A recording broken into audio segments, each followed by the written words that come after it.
The hound would not leave the floorboard alone. Every morning before the sun cleared the ridge over McDowell County, he pressed his broad, brindle nose against the same warped pine plank in the corner of the old apothecary and scratched at it with both front paws in long, deliberate strokes. He did this for 20 minutes on the first day. He did it for over an hour on the third.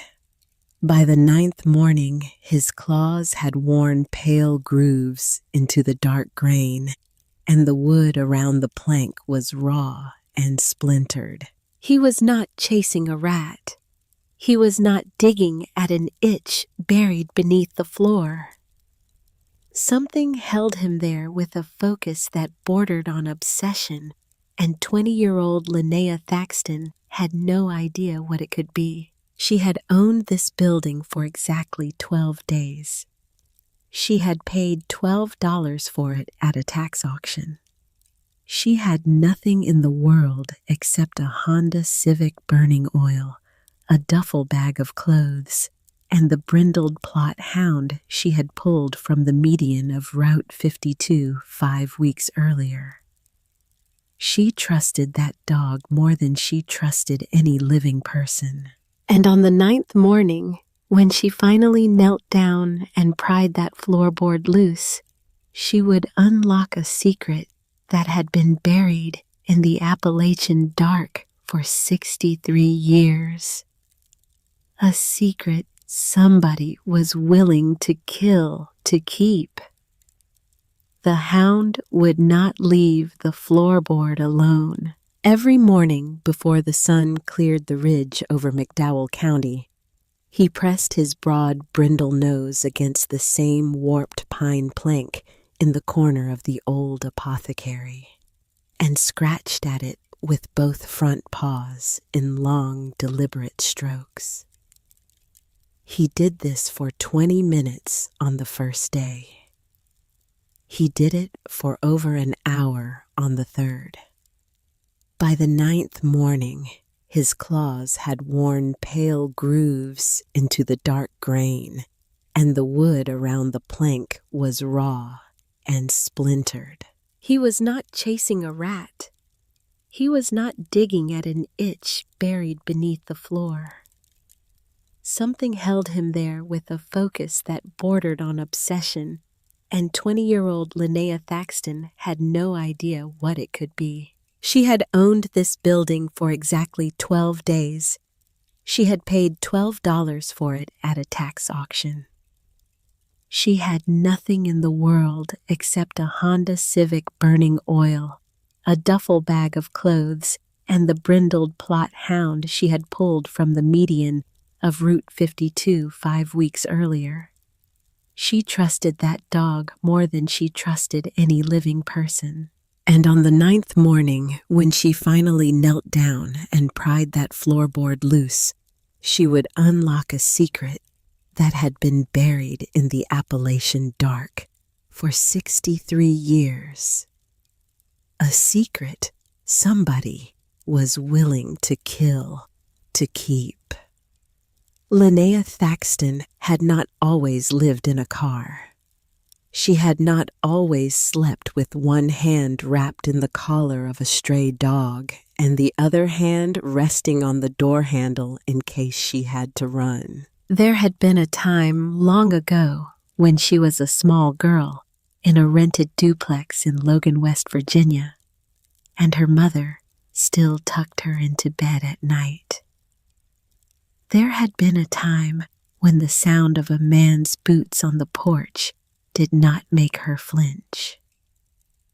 There had been a time when she believed that the world was a safe place because her mother said so, and a mother's word was the only law a child knew. That time ended when she was 9 years old. That was the year her father walked out for good. That was the year her mother began drinking from a brown bottle she kept under the kitchen sink. And that was the year a man named Royce moved into the duplex with all of his belongings in 2 black trash bags and a deer rifle slung over his shoulder. Royce had hands like coal shovels. He had a voice that started low and ended in shouting. He drank every night of the week, and every night he broke something. He broke dishes. He broke chairs. He broke the passenger window of her mother's Buick with a single closed fist on a December evening when the temperature was 11 degrees. He broke the porch railing. He broke the bathroom door. He broke a hole in the wall above the kitchen table that her mother covered with a framed picture of a lighthouse she had bought at a yard sale for 50 cents. He never hit Linnea. Not once. Not with his hands. But the threat lived in every room of that duplex like a smell that would not wash out. It lived in the way she learned to walk on the balls of her feet. It lived in the way she ate her dinner without looking up from her plate. It lived in the way she learned to disappear into the wallpaper whenever his boots came through the front door. Her older sister Adair learned a different lesson. Adair learned to smile at Royce. Adair learned to bring him a beer from the refrigerator before he asked for one. Adair learned to laugh at his jokes even when the jokes were not funny, and especially when the jokes were cruel. By the time Adair was 16, she had become a small, quiet version of their mother, a woman who had trained herself to survive by becoming invisible inside her own body. Linnea could not learn that lesson. She tried. God knows she tried. But every time Royce raised his voice, something inside her ribcage went hot and trembling, and she could not make her face go soft the way Adair could. She could not make herself small enough. The night she left, she was 17 years and 4 months old. It was a Tuesday in late October. The leaves had already turned and fallen on the hillside behind the duplex, and the air smelled like wood smoke and cold mud. Royce had come home at 9:30 with whiskey on his breath and a fresh bruise on his knuckles from a fight outside the gas station on Stratton Street. He had been arguing with her mother for an hour about money. Her mother had cried. Her mother had apologized. Her mother had promised to do better. Royce had picked up the framed picture of the lighthouse and thrown it across the kitchen so hard that the glass shattered against the refrigerator and rained down on the linoleum. Linnea was in her bedroom with the door closed. She heard the glass break. She heard her mother sob. She heard Royce stomp down the hallway and out the back door, and she heard the engine of his truck cough to life and tear out of the gravel driveway. She sat on the edge of her bed for a long time. She stared at the wall. She listened to her mother weep in the kitchen, and she understood with a clarity that came over her like cold water that her mother was never going to choose her. Her mother was never going to choose Adair. Her mother had already made her choice, and the choice was the man with the coal shovel hands. Linnea stood up. She pulled a backpack out from under her bed.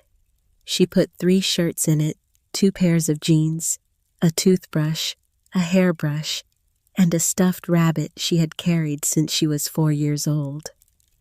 She took $83 from a coffee can she kept hidden inside her pillowcase. She put on her winter coat and her sneakers, and she walked out of that duplex at 11:30 at night without saying goodbye to anyone. She walked 4 miles in the dark to the Greyhound station on Stratton Street. The wind cut through her coat. Her sneakers soaked through in a puddle near the railroad tracks. By the time she reached the station, her feet were numb and her hands were trembling, but she did not stop. She bought a one-way ticket to Lexington. She sat on a wooden bench beneath a flickering fluorescent light, and she waited for the bus. It was the last time she ever saw her mother's house. Lexington did not save her. Lexington taught her that there were 100 ways to be hungry, and not one of them was easy. She worked at a fast food restaurant for 5 months until the manager started touching the small of her back when she walked past him in the kitchen. She quit without giving notice. She worked at a warehouse for 3 months until they cut her hours to nothing. She worked at a cleaning company that paid her cash under the table and never gave her a single day off. She slept in a women's shelter for 6 weeks. She slept on the floor of an apartment with 4 other people who all worked night shifts. She slept in her Honda Civic for 2 months after the apartment fell apart over unpaid rent. She drifted east. She did not know why. She only knew that the mountains were the only geography that had ever felt like hers. The flat horizons of the city made her chest tighten in a way she could not explain. She needed the closeness of ridges. She needed the smell of wood smoke and the sound of a creek running over stones.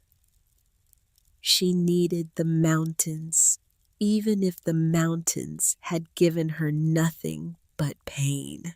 She came back to West Virginia in late September. She did not go to Logan. She could not go to Logan.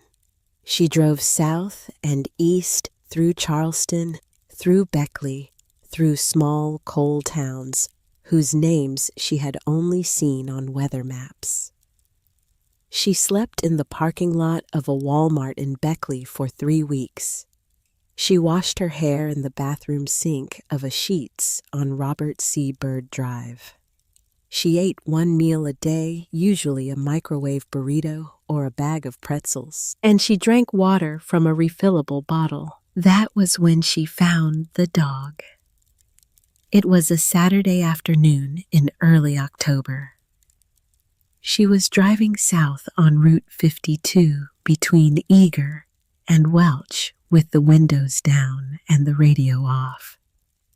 The road wound through a narrow gap between 2 ridges, and the trees on either side were beginning to flame with autumn color.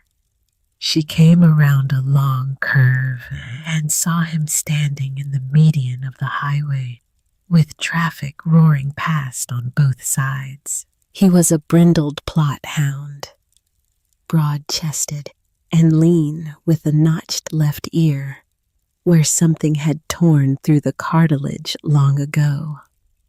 His ribs showed through his coat like the curved hull of a wooden boat pressing against canvas. He stood in the median with his head lifted and his eyes fixed on the oncoming traffic, and there was something in the way he held his ground that made Linnea slow her Honda and ease onto the shoulder. She got out of the car. She walked back along the shoulder with her hands shoved deep in her jacket pockets. The hound watched her come. He did not run. He did not flinch. He did not lower his head or wag his tail or do any of the things a stray dog might do when a stranger approached. He simply stood there in the median, and he watched her, and he waited.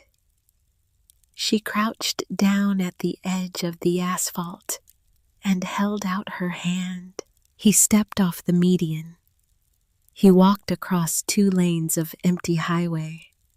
He stopped 6 inches from her hand and pressed his forehead against her palm, and he exhaled. His breath was warm. His skull was bigger than she had expected. She could feel the steady weight of him pushing into her hand, like he was making sure she was real. She did not cry. She had not cried in 3 years, but something inside her chest, something that had been pulled tight as a wire since she was 9 years old, loosened by a single fraction of an inch. She walked him back to the Honda. She opened the back door. He climbed in without hesitation, as if he had been waiting for her to arrive. She drove to a gas station 3 miles down the road and bought him a can of Vienna sausages and a paper cup of water. He ate without gulping. He drank without desperation. When he was finished, he climbed over the center console into the passenger seat, and he laid his big, square head on her thigh, and he closed his eyes. She drove for a long time after that. She did not have anywhere to go. She drove because driving was the only thing she knew how to do anymore. And she drove because the warm weight of the hound on her thigh made the silence in the car feel different than it had felt before. She named him Boone that evening. She had read a book about Daniel Boone once in a library in Lexington. Boone had walked into these mountains when they were still wild and dark and untouched. He had walked into them alone and come out alive. The name felt right the first time she said it out loud, and the hound lifted his head when she said it, as if he had been waiting his whole life for someone to call him by that name. She did not know yet that he was about to lead her somewhere no one had walked in 63 years. The listing came up on a borrowed phone in a laundromat in Welch. She had driven into the town that morning because she was running low on gas, and she had heard that the Walmart in Welch was less aggressive about overnight parking than the one in Beckley. She had gone to the laundromat to wash 3 shirts that had been in her duffel bag for 2 weeks. A woman with curlers in her hair had let her borrow a phone to check the weather. While Linnea was on the phone, she had absent-mindedly scrolled past the weather and onto a county auction website. The listing was at the top of the page. Former apothecary building. 200 Depot Lane, Welch, West Virginia. Approximately 875 square feet. Tax delinquent for 19 years. Starting bid $1. Auction closes at 4 p.m. today. Linnea stared at the screen.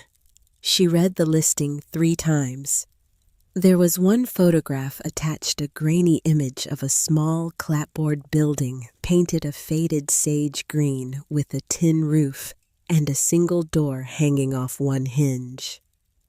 The building sat at the end of a gravel lane behind what looked like an old railroad depot. There was a note at the bottom of the listing in small print. Owner must take possession within 30 days. Property cannot be resold for 12 months from date of purchase. No exceptions. She handed the phone back to the woman with the curlers. She thanked her. She walked outside and stood in the parking lot of the laundromat with Boone on a leash made of clothesline rope. She looked at the mountains. She looked at her Honda. She looked at Boone, and Boone looked back at her with those steady amber eyes. She had a debit card in her wallet. It had been issued by the bank in Lexington, where she had opened an account when she was 18. The account had $31.47 in it. She walked back inside. She borrowed the phone again. She placed a bid of $12 on the building. She typed in her debit card number. She closed the browser and she handed the phone back to the woman with the curlers. She did not tell anyone what she had done. There was no one to tell. She drove out to 200 Depot Lane that afternoon to look at the property she had just bought. The building sat at the end of a gravel lane behind the old railroad depot, exactly as the photograph had shown. The clapboard siding was faded sage green, peeling down to bare wood in long vertical strips. The tin roof was buckled at the ridge. The front door hung on one hinge, and the back door was missing entirely. Dried herb bundles still hung from rusted hooks beneath the front eaves, like the fingers of something that had died reaching for sunlight. Linnea stepped through the doorway with Boone at her side.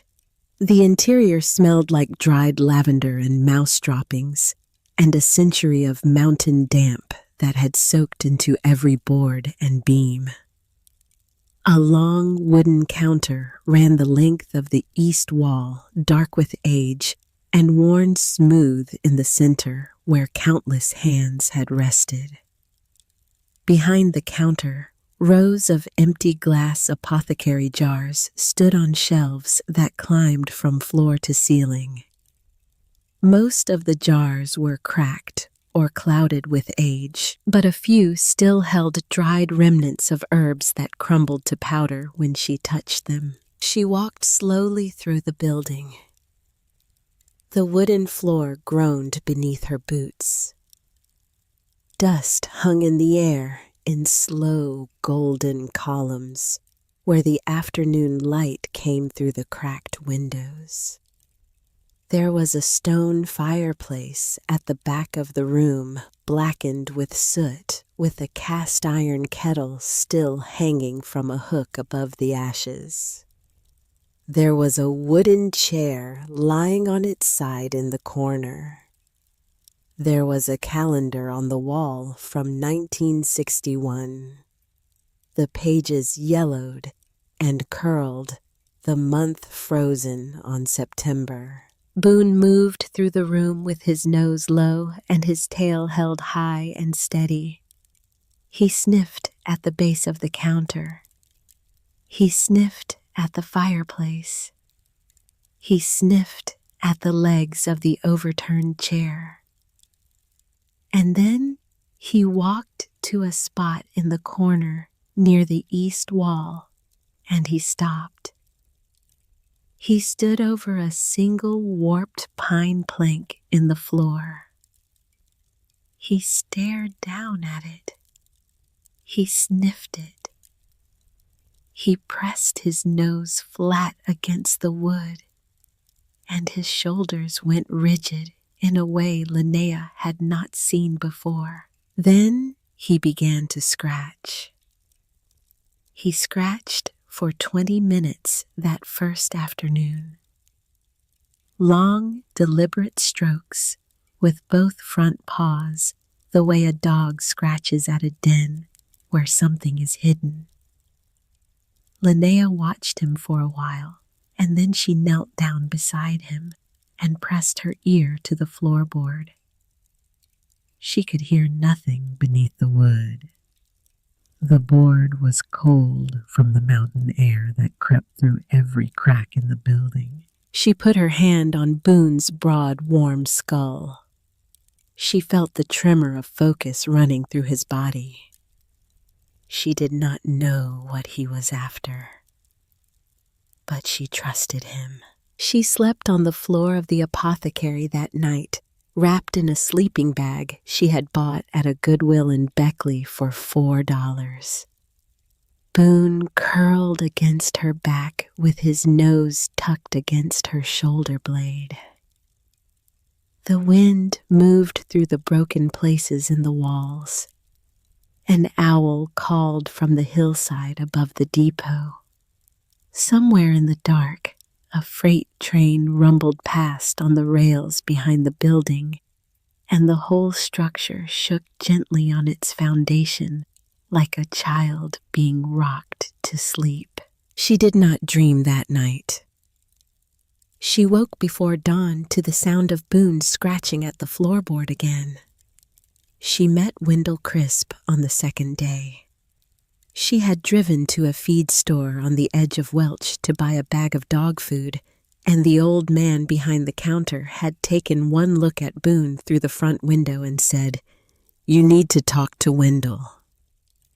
He wrote down an address on a slip of paper and pushed it across the counter without further explanation. Wendell Crisp lived at the end of a rutted dirt road that climbed 2 miles into the hills above town. He ran an animal rescue from a barn and 3 outbuildings on 11 acres of hillside pasture. He was 63 years old, lean and sunburned, with a trimmed white beard and overalls that had been patched so many times they looked like a quilt. He had 9 dogs, 4 cats, and a blind mule named Sergeant that followed him around the property like a shadow. He looked at Boone for a long moment when Linnea drove up. He did not say anything at first. He just looked. Then he nodded slowly. "That is a real plot hound," he said. "Somebody spent good money on that dog and then threw him away. People do that more than you would believe." He loaded the back of Linnea's Honda with a 50-pound bag of kibble, 2 heavy blankets, a metal water bowl, a leather collar, a proper leash, and a paper sack of cornbread wrapped in waxed paper. He charged her nothing. "This is not charity," he said when she tried to protest. "This is mountain people doing what mountain people do." She stood beside her car for a long moment before she got in. The afternoon light came slanting through the maples above his barn, and the air smelled like hay and wood smoke and the cold, sweet musk of horses. "Why are you doing this?" she asked. Wendell Crisp looked at her with a steadiness that made her want to look away. "Because somebody once did it for me," he said. "That is all the reason anybody needs." She met Dr. Hollis Renfro on the 3rd day. Hollis was 30 years old with short copper hair and hands that moved over animals with quiet precision. She ran a small veterinary clinic on the west end of Welch out of a converted house with a hand-painted sign in the front yard. She took one look at Boone's notched ear and the lean curve of his ribs and waved Linnea straight back into the exam room. Hollis gave Boone a full examination. She listened to his heart. She checked his teeth. She palpated his abdomen. She gave him 2 vaccinations and a dose of dewormer, and she clipped his nails. When she was finished, she leaned against the exam table and crossed her arms. "He is 6 years old," she said. "Maybe 7. Somebody raised him to hunt bear, and somebody cut him loose when he did not perform." That is where the ear comes from. He got into something bigger than him, and his handler decided he was a liability. She looked at Linnea for a long moment. How long have you had him? 5 weeks. How long have you been sleeping in your car? Linnea did not answer. Hollis nodded once as if she had not expected an answer. She wrote something on a prescription pad, tore the sheet off, and handed it to Linnea. "That is $15 for everything," she said. "Pay me when you can. There is no rush." Linnea pulled a crumpled 20 hat from her pocket. Hollis pushed it back across the counter. "Keep the change. Buy yourself dinner." She paused. She looked at Linnea with an expression Linnea could not quite read. "You said you bought the old apothecary on Depot Lane." "Yes." Hollis hesitated. Her mouth opened and then closed and then opened again. "Do you know who used to own that building?" "No." Hollis stared at her for a long moment. Then she looked away out the front window at the mountains beyond. "Be careful in that place," she said quietly. "That is all I am going to say." She would not say anything more. Not that day. Not for many days after. Linnea drove back to the apothecary that evening with a strange weight in her chest. The scratching grew worse. On the 3rd morning, Boone scratched the floorboard for over an hour. On the 5th morning, for nearly 2. By the 9th morning, his claws had worn pale grooves into the dark grain of the pine, and the wood around the plank was scuffed and raw and beginning to splinter at the edges. Linnea watched him work. She knelt beside him.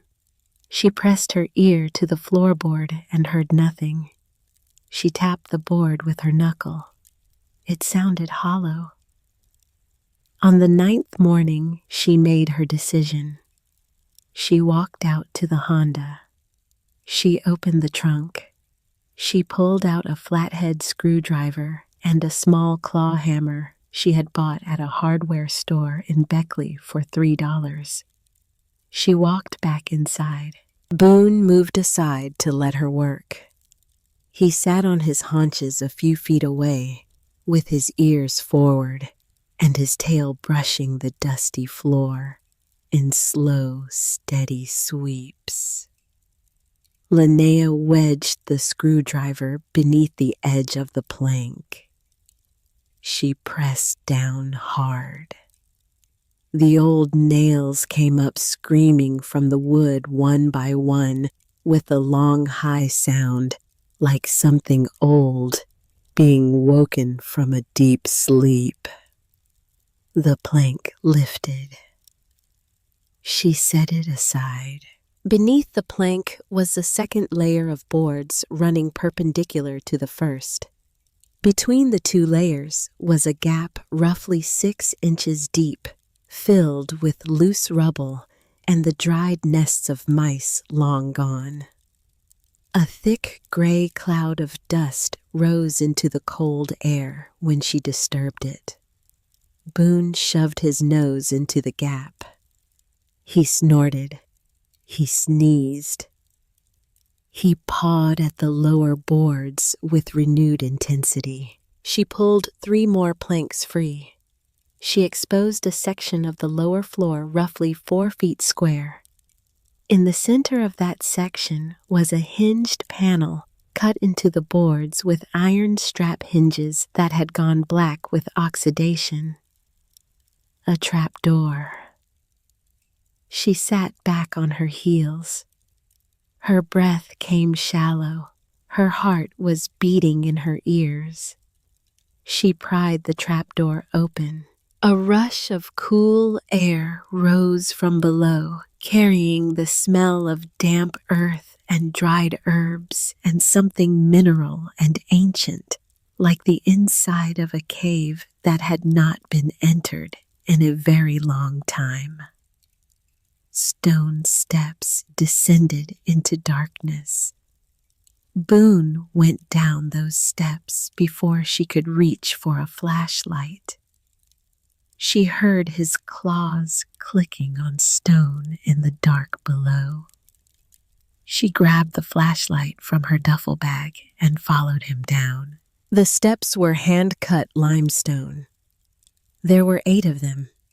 Each was worn smooth in the center from decades of foot traffic.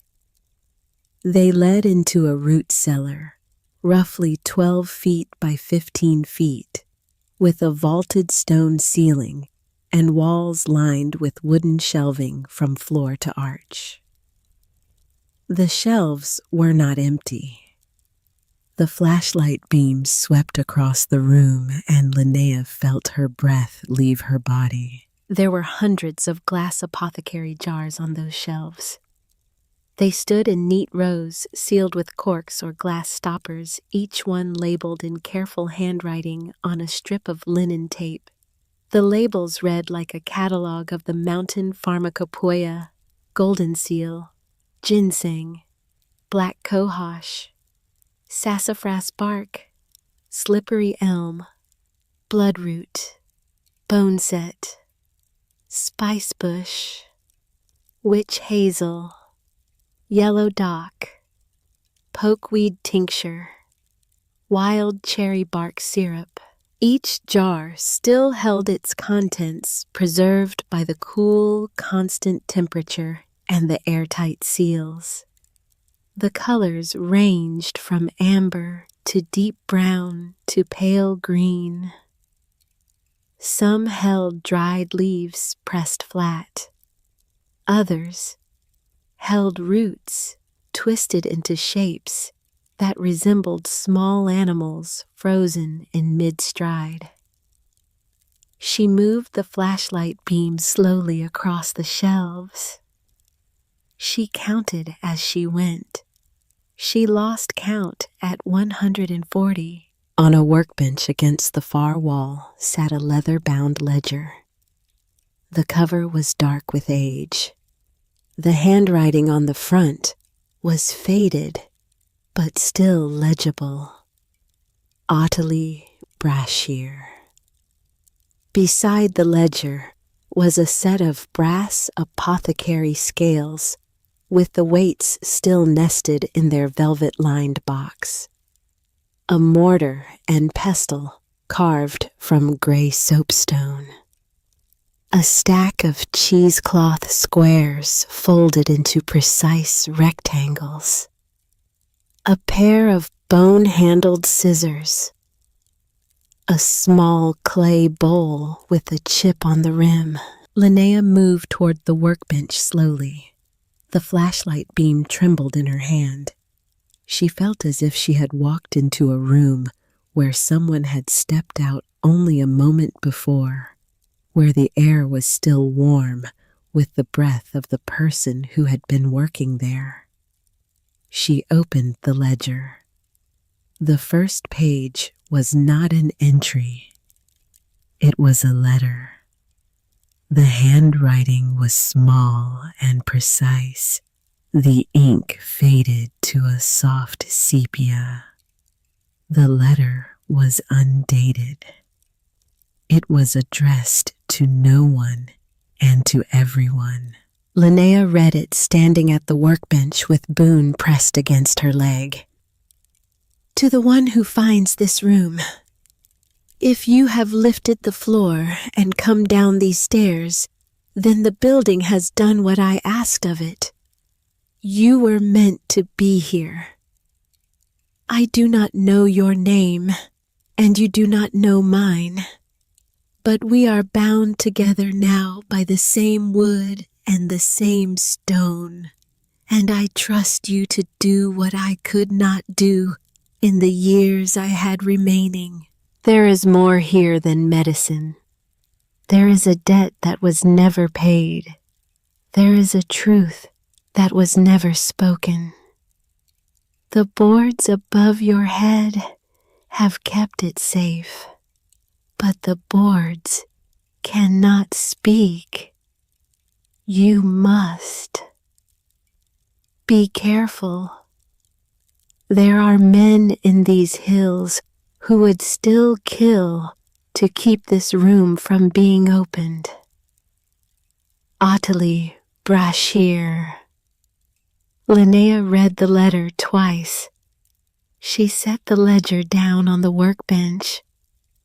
Her hands were shaking. She turned in a slow circle and let the flashlight beam travel across the shelves, across the hundreds of jars, across the brass scales, and the soapstone mortar, and the cool, damp stones of the floor. Boone was standing perfectly still in the far corner of the room. His ears were forward. His tail had stopped moving. He was staring at something on the wall behind the workbench. Linnea moved the flashlight beam slowly across the wall. There was a small framed photograph hanging from a rusted nail. It was black and white, no bigger than a postcard. The glass was clouded with dust. Linnea lifted it down from the nail and wiped the glass with her sleeve. The photograph showed a woman standing in front of the apothecary. The woman was tall and lean, with a long dark dress and her hair pulled back in a braid. She had a strong jaw and steady eyes. She looked to be in her late 50s or early 60s. The photograph had been taken in summer because the trees behind the building were in full leaf.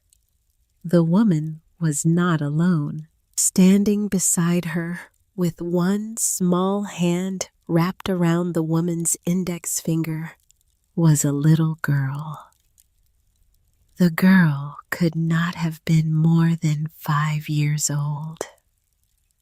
She had dark hair cut short around her ears. She was looking up at the camera with the wide, solemn eyes of a child who has not yet learned to smile for photographs. On the back of the frame, in the same careful handwriting Linnea had seen in the ledger, was a single line of ink. Ottilie and Mavis Summer, 1958. Linnea stared at the photograph. According to the deed records she had skimmed online, Ottilie Brashear had no children. She had lived alone in this apothecary from 1924 until her death in 1961. She had no living heirs. That was why the building had ended up at a tax sale. But here in this photograph was a child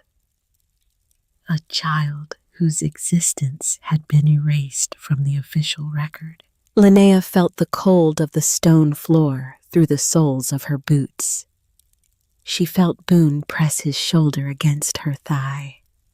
She felt the weight of the building above her 63 years of silence pressing down through the wooden floor, and the rubble between the joists and the iron-hinged trapdoor. She climbed the limestone steps.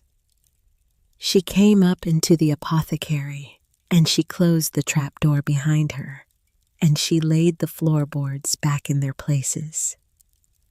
She did not nail them down. She was not finished. She sat on the wooden chair by the cold fireplace, and she read the ledger by flashlight while Boone lay across her feet. The first proper entry was dated April 3rd, 1924. The handwriting was small and disciplined and filled every line of the page from margin to margin. Ottilie Brashear had opened this apothecary at the age of 26. She had operated it for 37 years. She had treated the men who worked the deep coal seams of McDowell County and the women who raised their children in the company houses along the Tug Fork River. She had charged what people could pay. Sometimes that was 50 cents. Sometimes it was a sack of cornmeal or a promise to mend a fence in spring. Linnea read for 3 hours. She read about whooping cough treated with wild cherry bark syrup. She read about crushed hands poulticed with comfrey and golden seal. She read about fevers broken with sassafras and yarrow.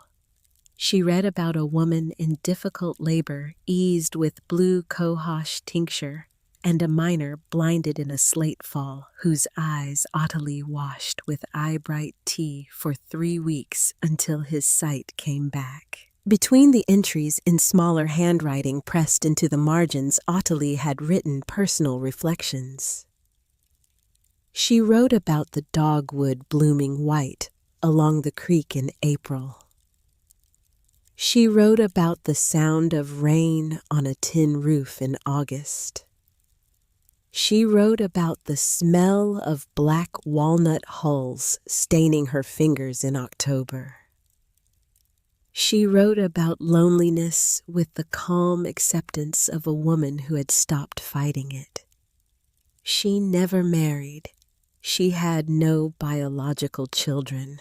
But Linnea found one entry that stopped her. It was dated October 12th, 1953. A girl arrived at my door last night with nothing but a blanket and the clothes she was wearing. Her mother died in the influenza outbreak last winter. Her father has since been killed in the mine at Gary. She has no other family. The county will not take her until the paperwork is done, and the paperwork may take months. I have decided to keep her with me. Her name is Mavis. She is 2 years old. She fell asleep in my arms tonight by the fire, and I have not felt such a weight upon my heart in many years. Linnea read the entry 3 times. She closed the ledger. She set it down on the floor beside her chair. She looked at Boone, who had fallen asleep with his head on her boot, and she felt the cold settling into the room as the night deepened outside the broken windows. A child. Ottilie had taken in a child who did not appear in any official record. A child who had been raised in this apothecary, who had grown up among these jars and shelves, and the smell of dried herbs, and who had then disappeared. Where had Mavis gone?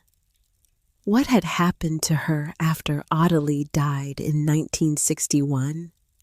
And why had someone 63 years later gone to such lengths to erase her existence from the deed records of McDowell County? Linnea did not have answers, but she had questions now. She had questions that pressed on her chest like a hand, and she knew already that she would not be able to leave them alone. She fell asleep in the wooden chair sometime after midnight. Boone slept across her feet. The wind moved through the broken places in the walls. The note appeared the next morning. She found it when she walked outside to feed Boone. It had been pushed beneath the front door sometime in the night. The paper was cheap and lined the kind that came from a school notebook. The handwriting on it was blocky and uneven. It had been written by someone who did not write often, or by someone who had tried to disguise their hand. There were 2 lines. give back what isn't yours. You don't know what you are standing on." Linnea read it twice. She turned it over. The back was blank. She stood in the doorway of the apothecary with the note in her hand.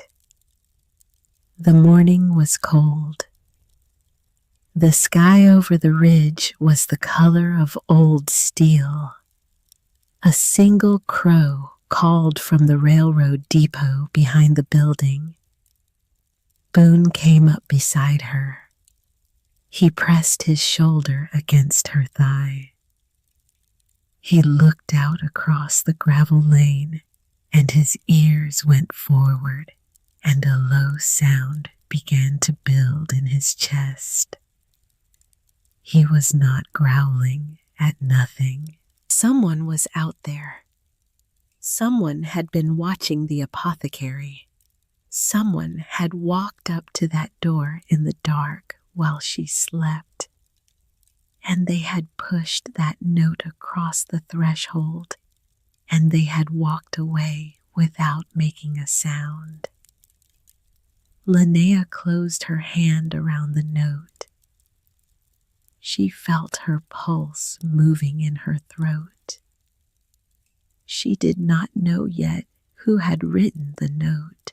She did not know yet what was buried beneath the apothecary, or why Ottilie Brashear had warned her in a letter sealed inside a leather ledger that some men would still kill to keep this room from being opened. She did not know yet that the dog at her side had already saved her life once and would have to save it again before this was finished. She knew only that she was not running anymore. She had run from Logan at 17. She had run from Lexington at 19. She had run from cities and shelters and bad jobs and bad men for 3 years of her life, and she was tired of running. This was her building. This was her ground. This was the first place that had ever felt like hers, and a dead woman she had never met had left her a letter saying that she was meant to be here. She was going to find out what was buried beneath this floor. She was going to find out who Mavis had been and where she had gone, and why someone in McDowell County wanted that name forgotten. And she was going to find out who had written that note. Boone leaned his full weight against her leg. The growl had stopped, but his ears were still forward, and his eyes were still fixed on the gravel lane. Linnea looked down at him. "All right," she said quietly. "All right, boy. We are not going anywhere." The wind moved through the herb bundles hanging beneath the eaves. Somewhere up the lane, an engine started and then died away into the hills. The apothecary stood behind her 63 years of silence pressing against her back. And in the root cellar, beneath the floor in the dark, the jars waited. The man came on a Thursday. It was just past 3 in the afternoon, and the sky over McDowell County had gone the color of pewter. A cold rain had been threatening since morning, but had not yet broken. Linnea was on her knees in the apothecary, sorting through a wooden crate of cracked glass jars she had pulled up from the cellar when she heard the slow crunch of tires on the gravel lane behind the railroad depot. Boone was at the front window before she was. His head came up. His ears went forward. The low sound began to build in his chest, the same sound she had heard the morning the note appeared beneath the door. She rose to her feet, and wiped her hands on her jeans. She walked to the window and looked out. A black Cadillac Escalade had pulled up at the end of the lane. It was newly washed despite the mud of the road. The chrome on the grille caught what little light there was and threw it back like a smile that had been practiced in a mirror. The driver's door opened. A man stepped out.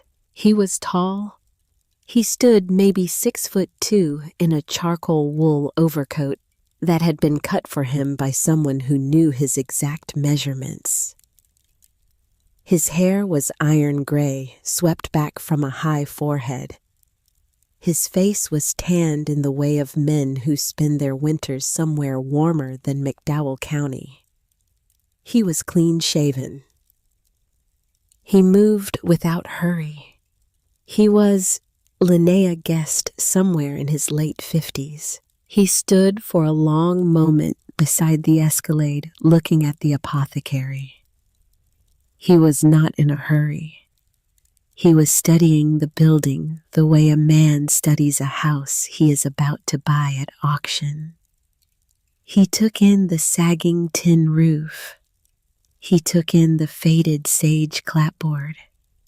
He took in the herb bundles still hanging from their rusted hooks beneath the eaves. Then he walked up the gravel path to the front door. Linnea opened it before he could knock. She stood in the doorway with one hand on the frame and the other resting lightly on the back of Boone's neck. The man stopped 2 paces from the door. He smiled. The smile did not reach his eyes.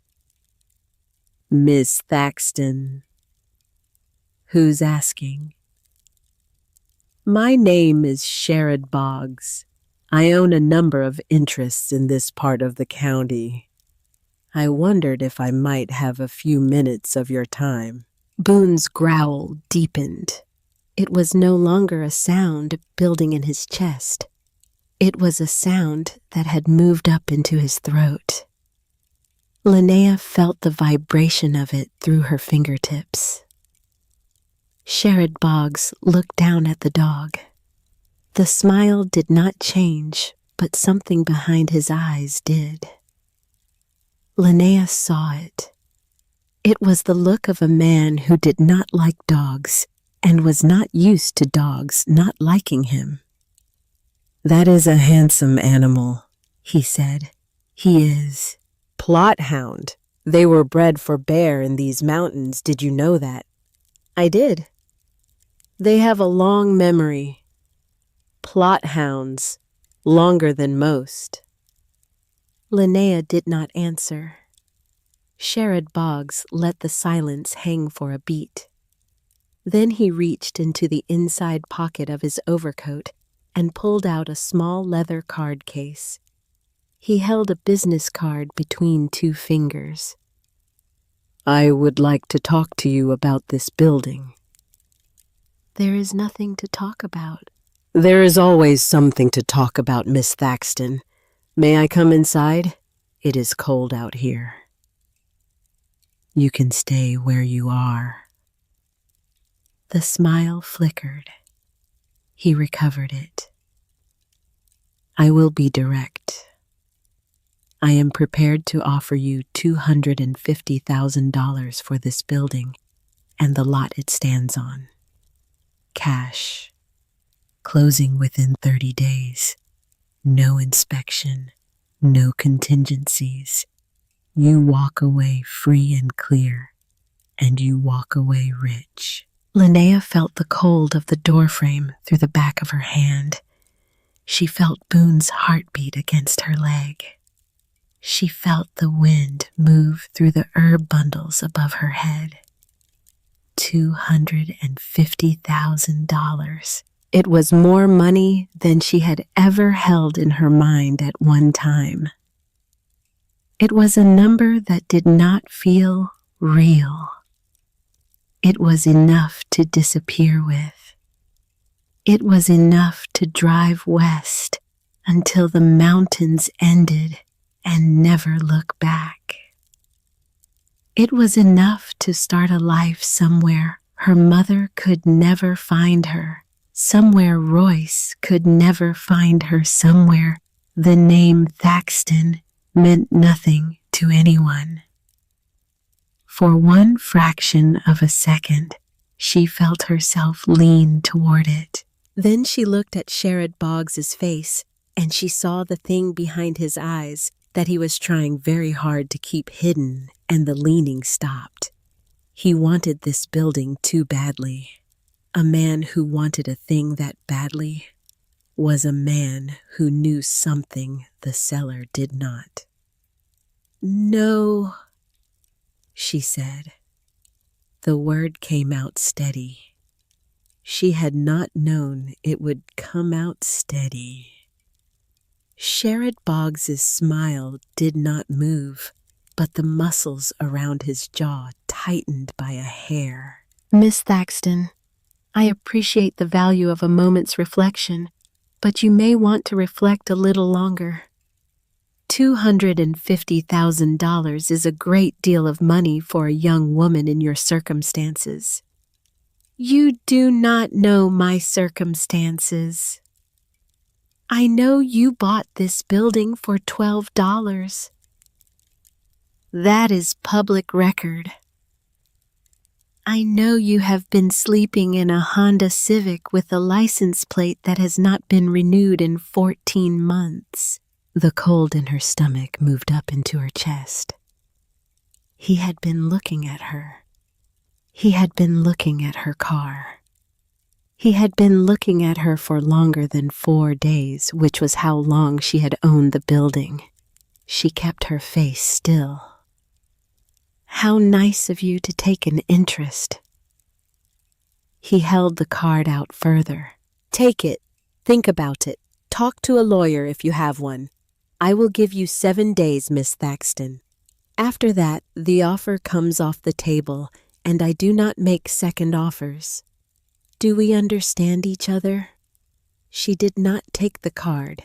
She let him hold it there in the cold air between them until he understood that she was not going to. He set it on the porch railing beside the door. The wind moved the corner of it.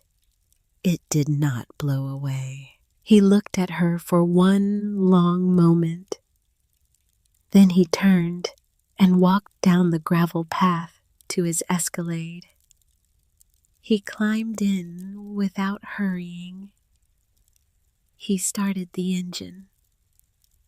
He backed slowly down the lane and disappeared past the depot. Linnea stood in the doorway for a long time after he was gone. Boone leaned his weight against her leg. The growl had not entirely stopped. It was idling now low in his chest, like an engine that did not want to be shut off. She picked up the business card from the railing. "Sherrod Boggs, President, Boggs Mining and Land Holdings, Welch, West Virginia. Established 1947. She turned the card over. The back was blank. She walked inside. She closed the door.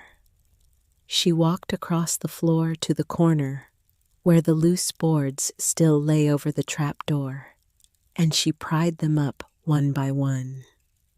She climbed down the limestone steps.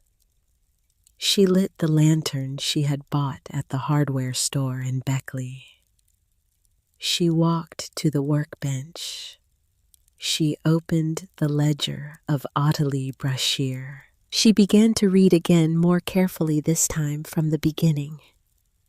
She read for 2 days. She read in the mornings before the light was strong enough to work outside, and she read in the evenings after she had hauled the broken jars and the splintered shelving out to a brush pile behind the building. She read by lantern light in the cellar with Boone lying across her feet. She read by the cold fireplace upstairs with a wool blanket wrapped around her shoulders. She read until her eyes burned and her neck ached, and the small, careful handwriting of Ottilie Brashear had begun to feel more familiar to her than her own. The ledger ran from April 1924 to August 1961.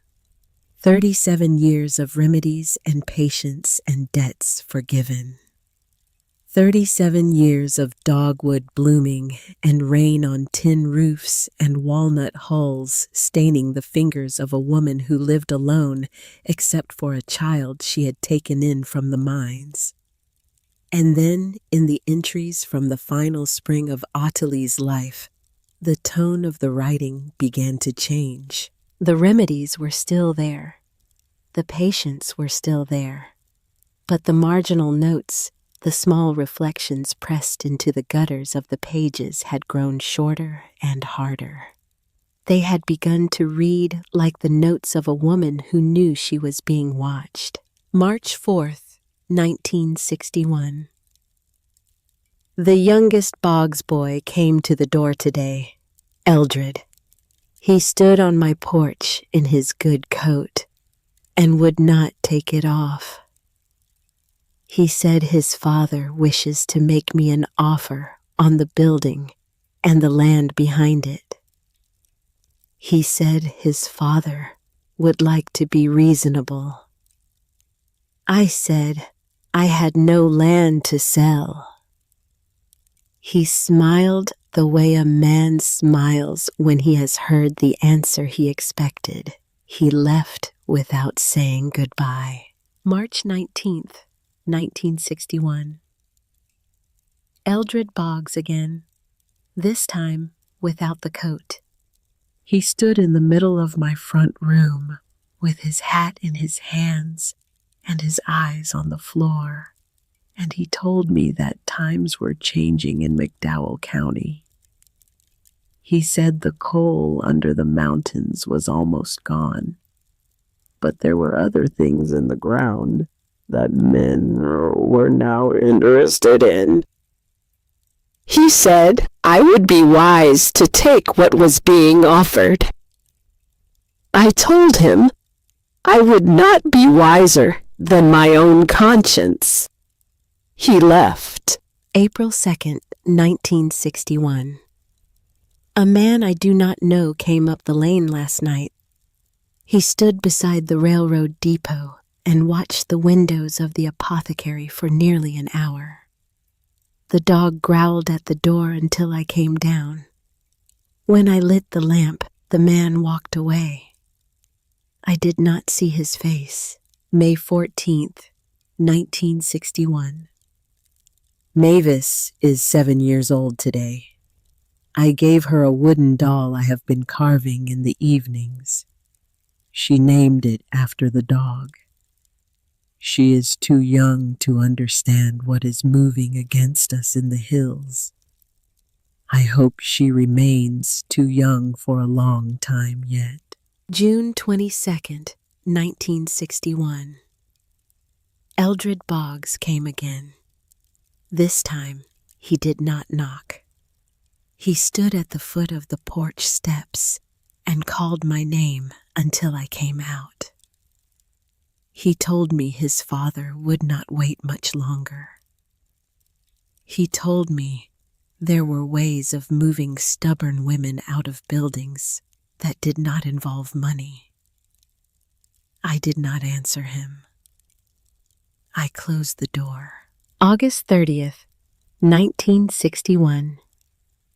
I have decided to write down what I know in case I am not given the chance to speak it.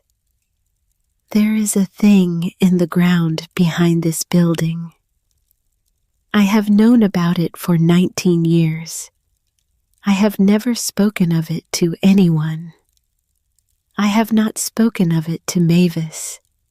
If I am gone, and someone reads this, then I want it known that the Boggs family of McDowell County wanted this land for that reason and for no other. I have refused them.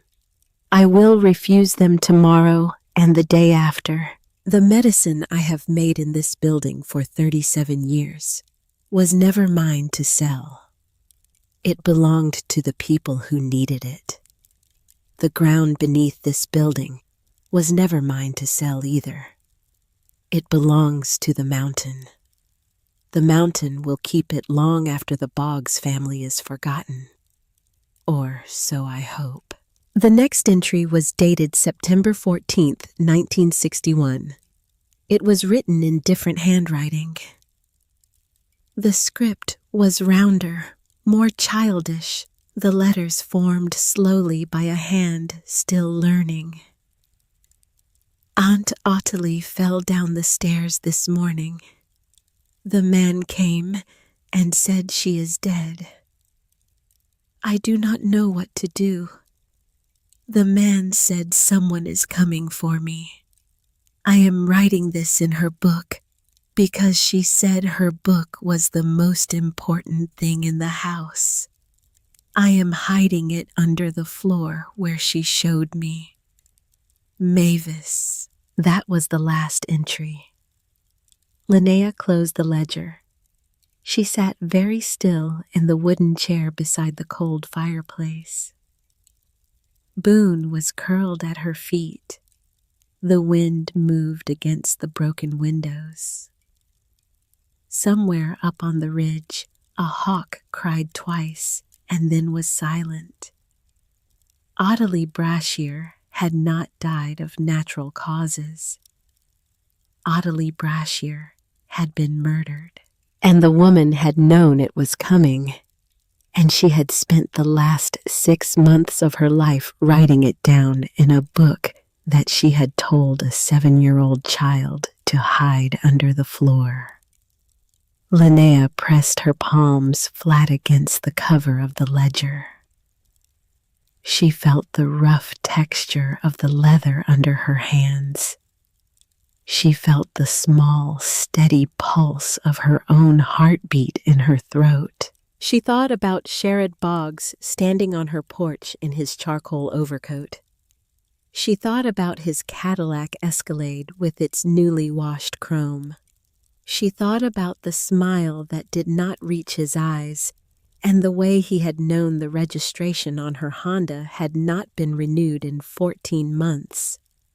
Eldred Boggs had been Sherrod's father. She did not know that yet for certain, but she knew it the way a body knows the weather is about to change. The name was the same. The county was small. The men in the Cadillac and the men who had stood on Ottilie's porch in 1961 were the same blood, and the blood remembered. She went to the public library in Welch the next morning. It was a small brick building 2 blocks off Wyoming Street, run by a thin woman with reading glasses on a beaded chain. Linnea told her she was researching the history of the apothecary on Depot Lane. The woman raised her eyebrows, but said nothing.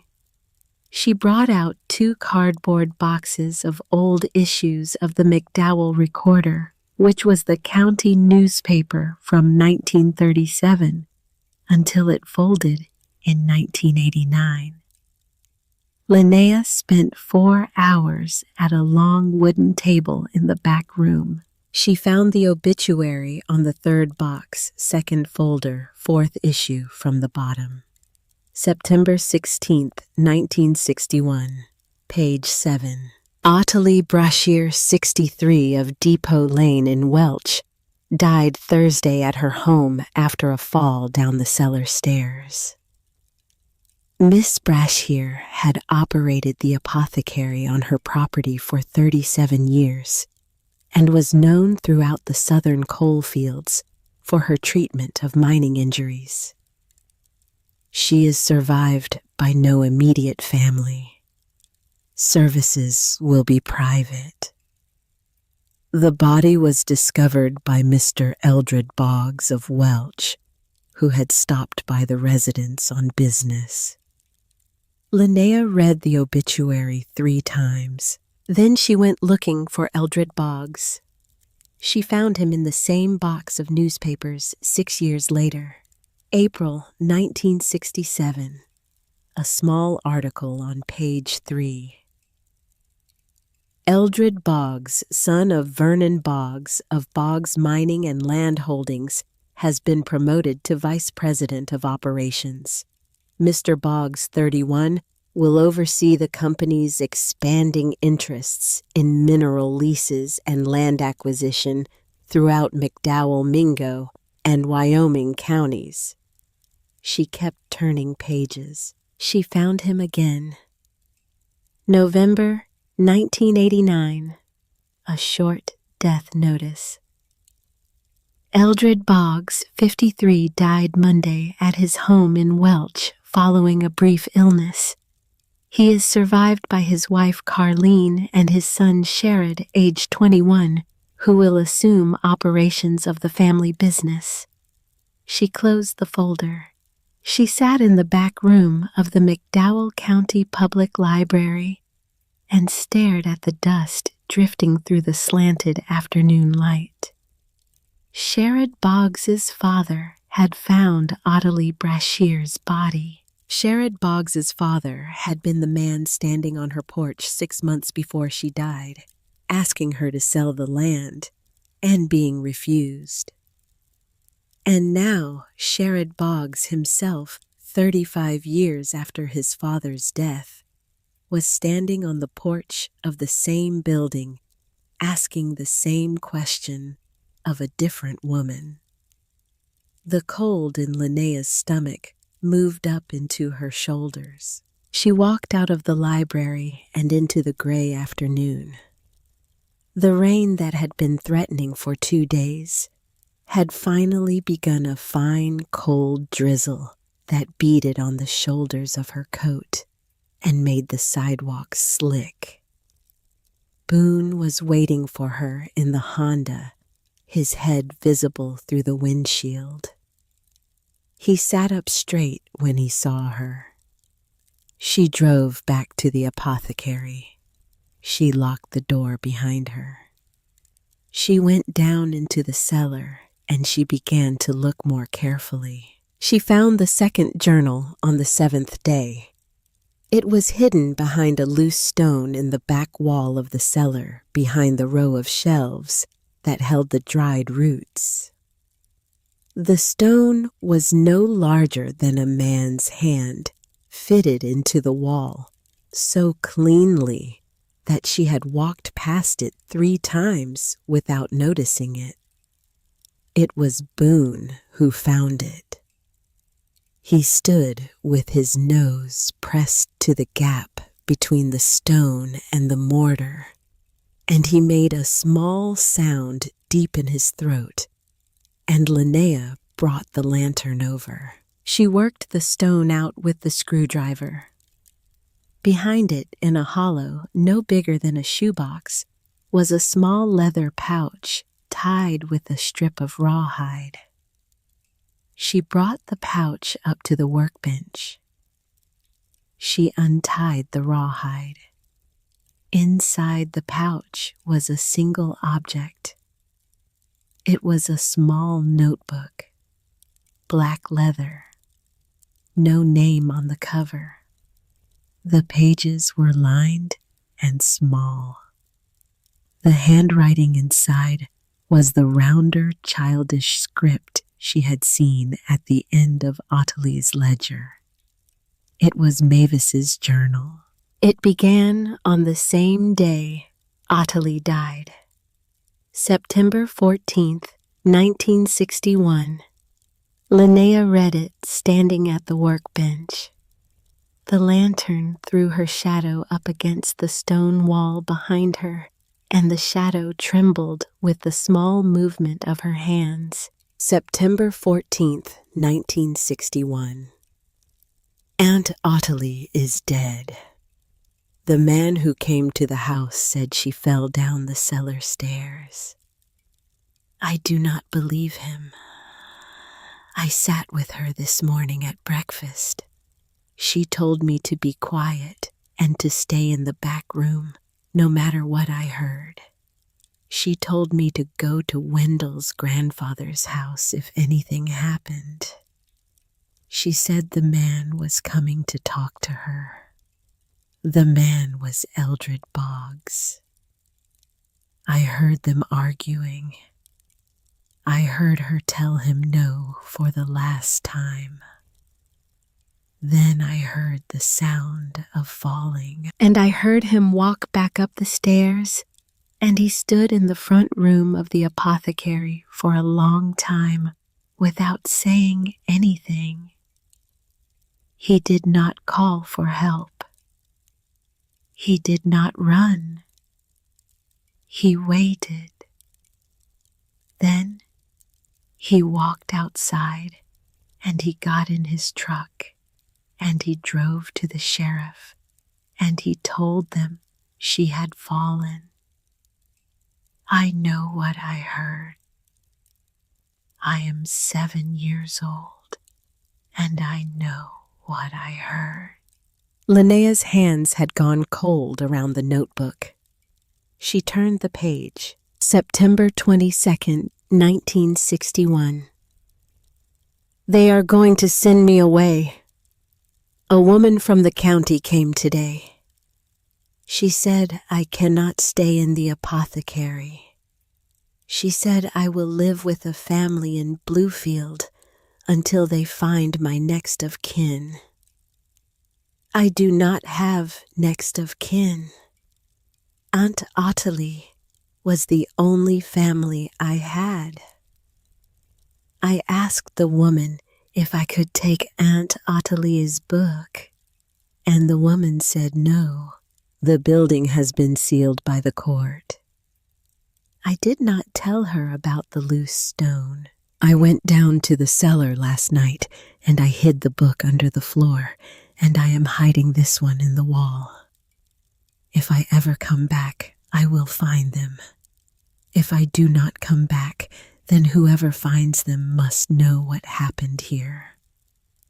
Eldred Boggs killed Aunt Ottilie. He pushed her down the cellar stairs. He did it because she would not sell him the land. He did it because of the thing in the ground behind the building. I do not know what the thing is. Aunt Ottilie never told me, but I know it is there. And I know it was the reason. The next entries were sparser. Mavis had been moved to a foster home in Bluefield. She wrote about a woman named Mrs. Furley, who was kind to her. She wrote about a black and white cat that slept on the foot of her bed. She wrote about missing the smell of dried lavender and the sound of the freight trains behind the depot at night. The last entry in the journal was dated June 11th, 1962. They are sending me to a family in Roanoke. I will not be coming back. I have asked Mrs. Furley to mail a letter to Wendell's grandfather at the Crisp Farm in Welch. I have told him where the books are hidden. I have told him to keep watch. I have told him to wait for someone who has a reason to come. I am too small to know what to do. I am hoping someone bigger will know. Mavis. Linnea set the notebook down on the workbench. She did not move for a long time. Boone had laid down on the cellar floor beside her boots. He was watching her face. His amber eyes caught the lantern light and held it. The Crisp Farm. Wendell Crisp's grandfather had received a letter from a 7-year-old girl in Roanoke, Virginia, in the spring of 1962. A letter telling him where to find the proof that Ottilie Brashear had been murdered. A letter asking him to wait and to watch, and to keep the secret until someone with a reason came. Wendell Crisp's grandfather had been dead for 30 years, but Wendell Crisp was 63 years old. He had been 3 years old when that letter had arrived in his grandfather's mailbox. He had grown up on that farm. He knew. She drove out to the Crisp farm the next morning. She drove with Mavis's journal sealed inside a freezer bag inside her coat pocket. She drove with Boone in the passenger seat, and the rain coming down harder, now steady and cold, sluicing the gravel of the lane and sheeting across the windshield faster than the wipers could move it. Wendell Crisp was in the barn when she pulled up. He was sitting on a wooden stool mending a horse halter with a needle and a length of waxed thread. The blind mule sergeant was standing in the open doorway behind him, his long ears flicking at the sound of the rain. Wendell looked up when Linnea walked in. He took one look at her face, and he set the halter down on the bench beside him. "You found something," he said. It was not a question. Linnea pulled the freezer bag out of her coat. She held it up. He looked at the small black notebook through the plastic. He did not need to ask what it was. He closed his eyes. "I was wondering if she had written one of her own," he said softly. "I never knew for certain. My grandfather only spoke of the ledger." "You knew." "I knew what my grandfather told me, yes." "You knew Ottilie was murdered." "I knew what was in the letter Mavis sent in 1962. I have known it since I was old enough to be told. My grandfather sat me down on the porch of this farmhouse when I was 11 years old, and he told me the whole of it. He made me promise to keep watch on that building. He said someday, somehow someone would come back for what was buried there. He said when that person came, I was to know them by their face, and I was to help them. And you knew it was me." He opened his eyes. He looked at her across the dim space of the barn. The rain drummed steady on the tin roof above their heads. "I knew the moment you drove up the lane with that dog in the passenger seat. I have been waiting 52 years for somebody to walk into this barn looking the way you looked." Linnea felt the floor of the barn shift slightly beneath her. She put a hand on the workbench to steady herself. "Why didn't you tell me the first day, or the second, or any day?" "Because it was not for me to tell. My grandfather was clear about that. The story belongs to the building and to whoever the building chooses. I am not the building. I am the man who sweeps the porch and watches the road. I did what I was asked to do." He stood up from the stool. He walked across the barn to her slowly, the way an old man walks on a cold morning. He stopped in front of her and looked down at the notebook in her hand. "Mavis died in 1994, he said. "In Roanoke. She was 40 years old. She never married. She never had children. She wrote to my grandfather once a year until he died. And after that, she wrote to my father. And after my father died, she stopped writing. I have her last letter in the house. I will show it to you when you are ready." "Why didn't she come back?" "Because she was afraid. Eldred Boggs was alive until 1989.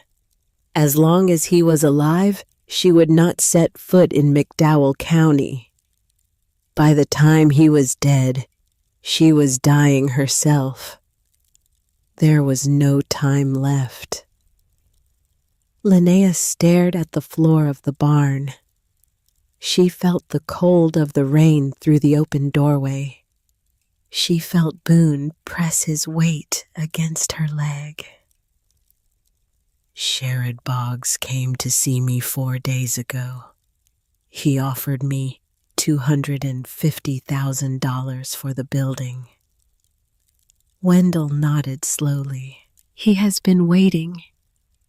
He was a boy when his father died. He has been running the company for 37 years. He has been waiting for the right moment. He thought $12 at a tax sale to a girl sleeping in a Honda was his moment. He gave me 7 days. That was day 1. Day 1 was Thursday. Wendell looked past her out at the rain on the gravel road. He was very still. Then we have 3 days. The map was folded into the back cover of Ottilie's ledger. Linnea found it that night. She had not seen it on her first reading because it had been pressed flat against the inside of the leather binding and held there by a strip of dried glue. She found it because she had taken the ledger up to bed with her, and she had been turning the cover idly in her hands by the light of the wood stove she had finally gotten working, and the corner of the paper had come free. It was a hand-drawn map, small, no bigger than the palm of her hand. It had been drawn in pencil by a careful hand. It showed the apothecary, the railroad depot behind it, and the ridge that rose to the north. A trail had been marked in dotted lines climbing from the back of the building up through a series of switchbacks to a flat shoulder on the ridge.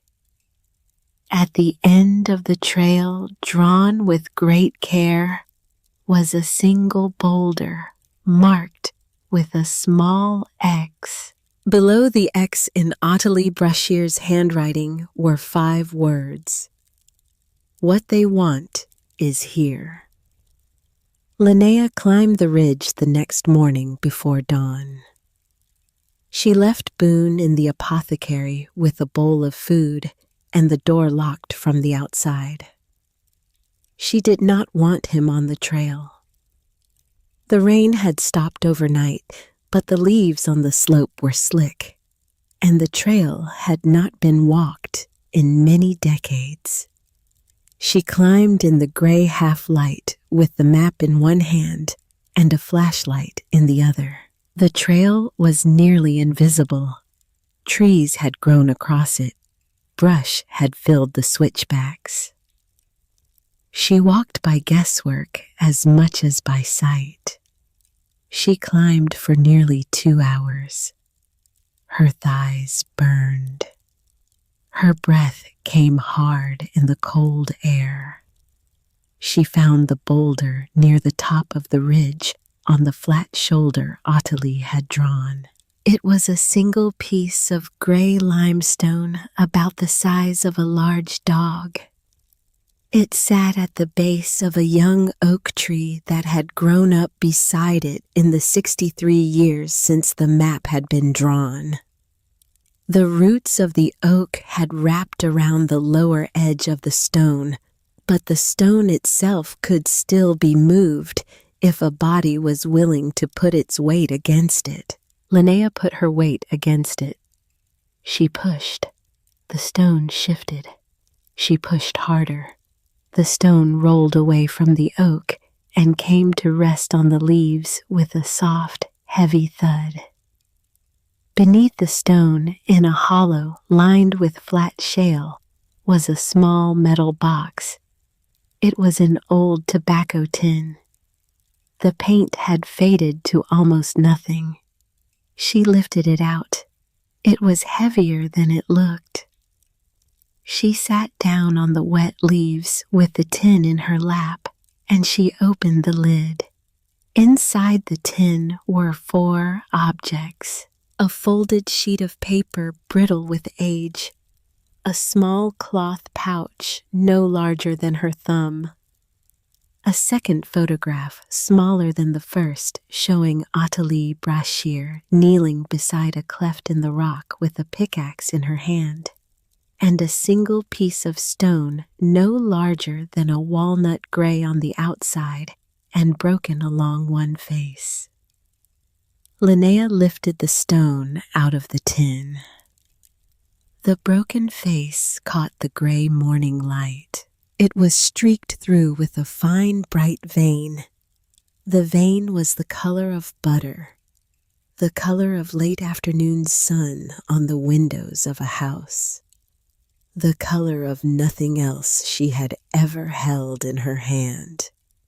She stared at it for a long time. Gold. The thing in the ground behind the apothecary was gold. Not coal, not the dying black blood that had built McDowell County and then bled it dry over a century of mining. Something older, something that ran in narrow veins through the limestone of these mountains, something that almost no one in southern West Virginia had ever found, because no one had thought to look for it here. Athalie Brashear had found it. In 1942, by the date on the folded paper, she had found it on her own land. She had told no one. She had hidden the sample and the map under a stone on a ridge above the building, and she had spent the next 19 years living quietly above a secret that would have made her one of the wealthiest women in the state. And Eldred Boggs had found out. Somehow, some way Eldred Boggs had found out, and Eldred Boggs had come to her porch in his good coat and offered her money, and when she had refused him, he had pushed her down the cellar stairs and called the sheriff to report a fall. Linnea closed her hand around the small piece of stone. She closed her hand so hard that the broken edge bit into her palm and drew a thin line of blood. She walked back down the ridge. The sister came that afternoon. Linnea was washing her hands at the new copper sink she had installed in the back room when she heard the car pull up. She walked to the front window and looked out, and her stomach dropped. A white Toyota Camry, McDowell County plates. Adair was driving. The passenger door opened, and a man in a charcoal blazer stepped out. He carried a leather briefcase. He was not Sherrod Boggs. He was younger, sandy-haired, with the soft pink face of a man who worked indoors. Linnea knew the look. She had seen it on every loan officer and probation officer and county social worker who had ever stood across a desk from her. Adair walked up the path. The man followed. Linnea opened the door. Her sister was 31 years old now. She had grown thinner since the last time Linnea had seen her almost 3 years ago at a gas station in Charleston. Her dark hair was pulled into a low knot. She wore a pressed cream blouse and slacks that had been hemmed by a tailor. She had the careful, controlled smile that Linnea remembered from the duplex. The smile of a woman who had learned to keep her face arranged at all times. "Hello, Lynn?" Linnea did not answer. She kept one hand on Boone's collar. The growl had already started. The man in the blazer stepped forward and extended his hand. Royce Gantry. I'm an attorney with Tipton and Lynch and Logan. Your sister asked me to come down with her today to discuss a few matters. Royce. Of all the names in the state of West Virginia, the man's first name was Royce. Linnea did not take his hand. She felt the floor of the porch under her boots. She felt Boone's heartbeat against her thigh. She did not move. What matters?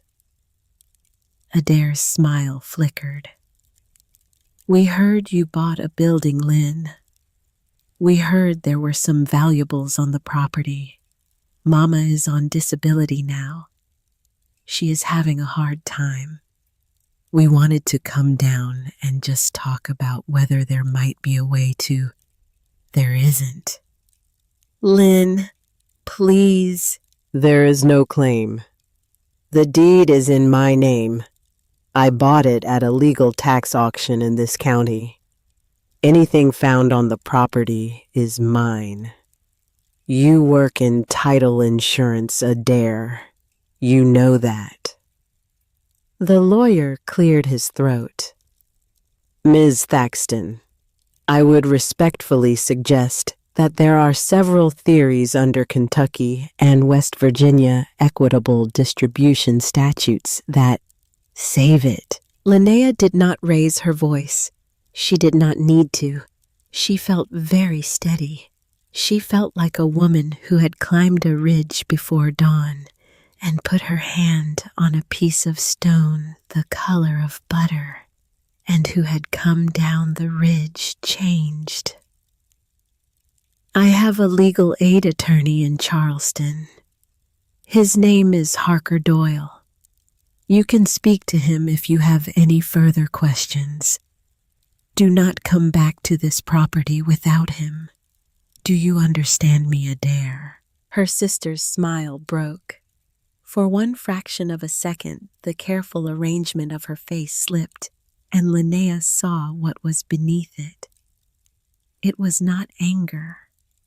It was something rawer and uglier. It was envy dressed up as grief. You always made everything harder than it had to be. No, I just stopped making it easier for everyone else. They left. Linnea stood in the doorway and watched the Toyota Camry pull down the gravel lane. She watched it turn left at the depot. She watched it pass the gas station on Wyoming Street, and then because something cold had begun to move in her chest, she walked back inside and grabbed her keys. She followed her sister at a distance of about 3 blocks.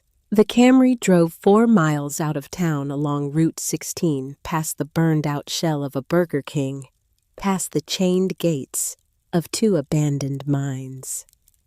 It slowed at a long gravel drive marked with a hand-painted sign. The sign was new. The paint was bright. It read, Boggs Mining and Land Holdings. Visitors by appointment. The Camry turned in. Linnea pulled over to the shoulder 100 yards past the driveway. She killed the engine. She sat very still. After a few minutes, she put the Honda in gear and drove home. She did not say anything when she walked back into the apothecary. She sat down on the floor in front of the wood stove. Boone came over and lay down across her boots. She put one hand on his side and felt his ribs rise and fall under her palm. She sat like that for a long time. The 7th day arrived in a cold gray dawn. Linnea had not slept well. She had spent the night reading the second journal again, and then reading Ottilie's ledger again, and then sitting at the workbench in the cellar, with a small piece of gold-veined stone in her hand and the lantern burning low beside her. She had made one decision. She had made it sometime between 3 and 4 in the morning, sitting in the dark With a stone in her hand, it was not going to sell. She was not going to sell on Sherrod Boggs's terms, and she was not going to sell on her sister's terms, and she was not going to sell on any terms at all. Whatever was buried in this ground had been buried for a reason. Ottilie Brashear had died for the reason. A child had been sent away to Roanoke for the reason. An old man on a hillside farm had spent 52 years watching the road for the reason. She was going to be the reason it stopped.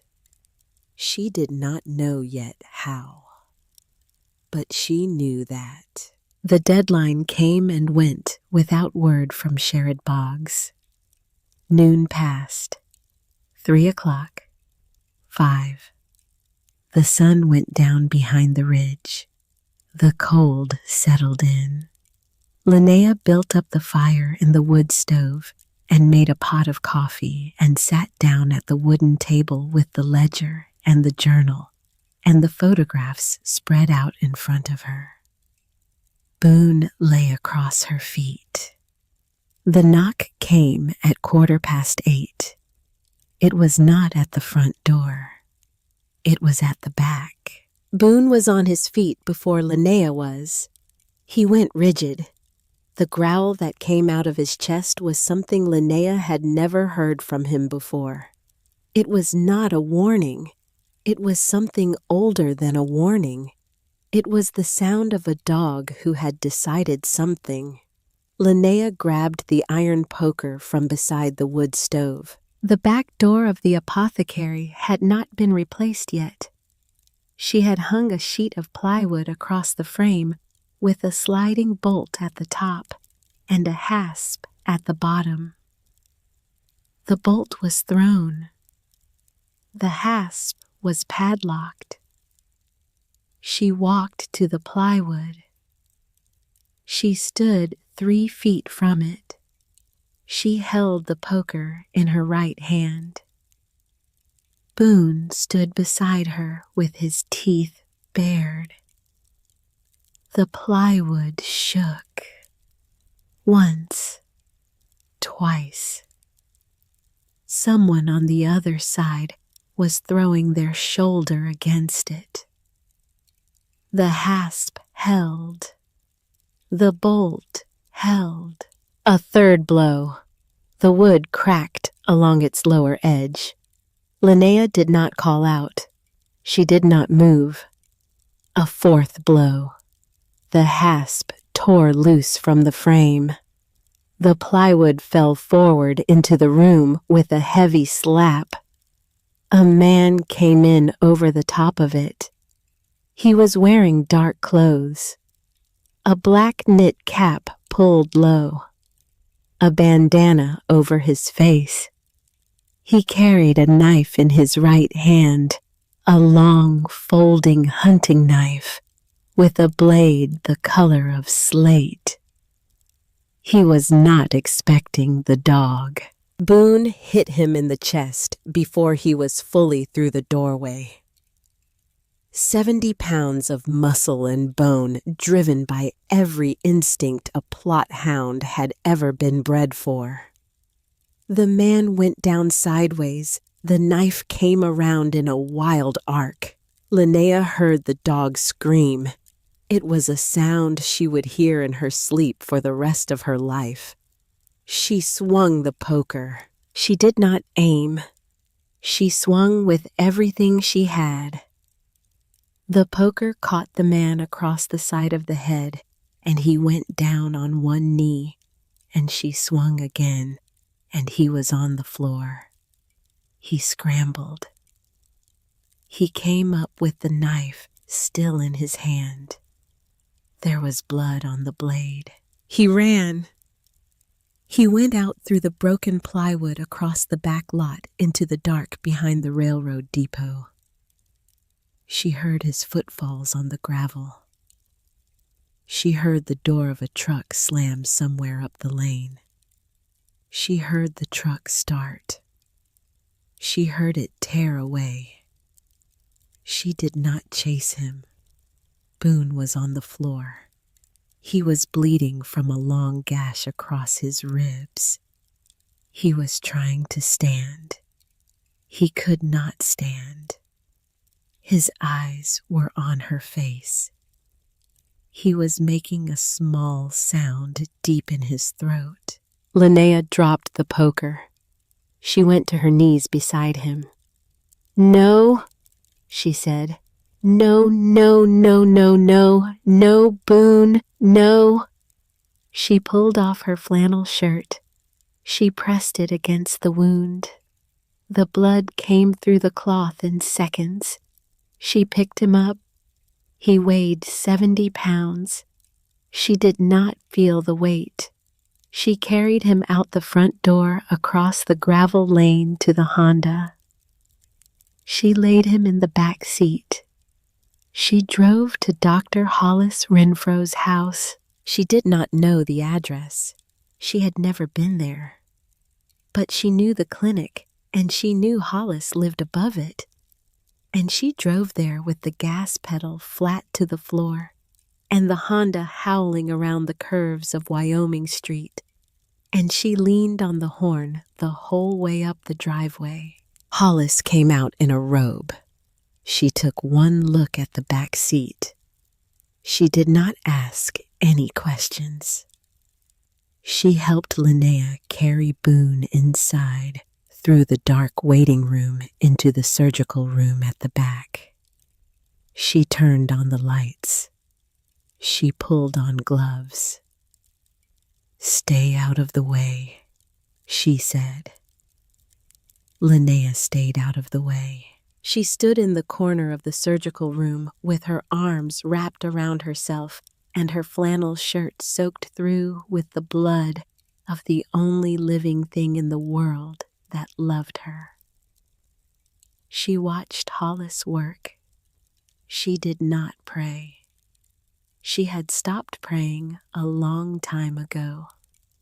She just watched. It was past 1 in the morning when Hollis finally pulled off her gloves and stepped back from the table.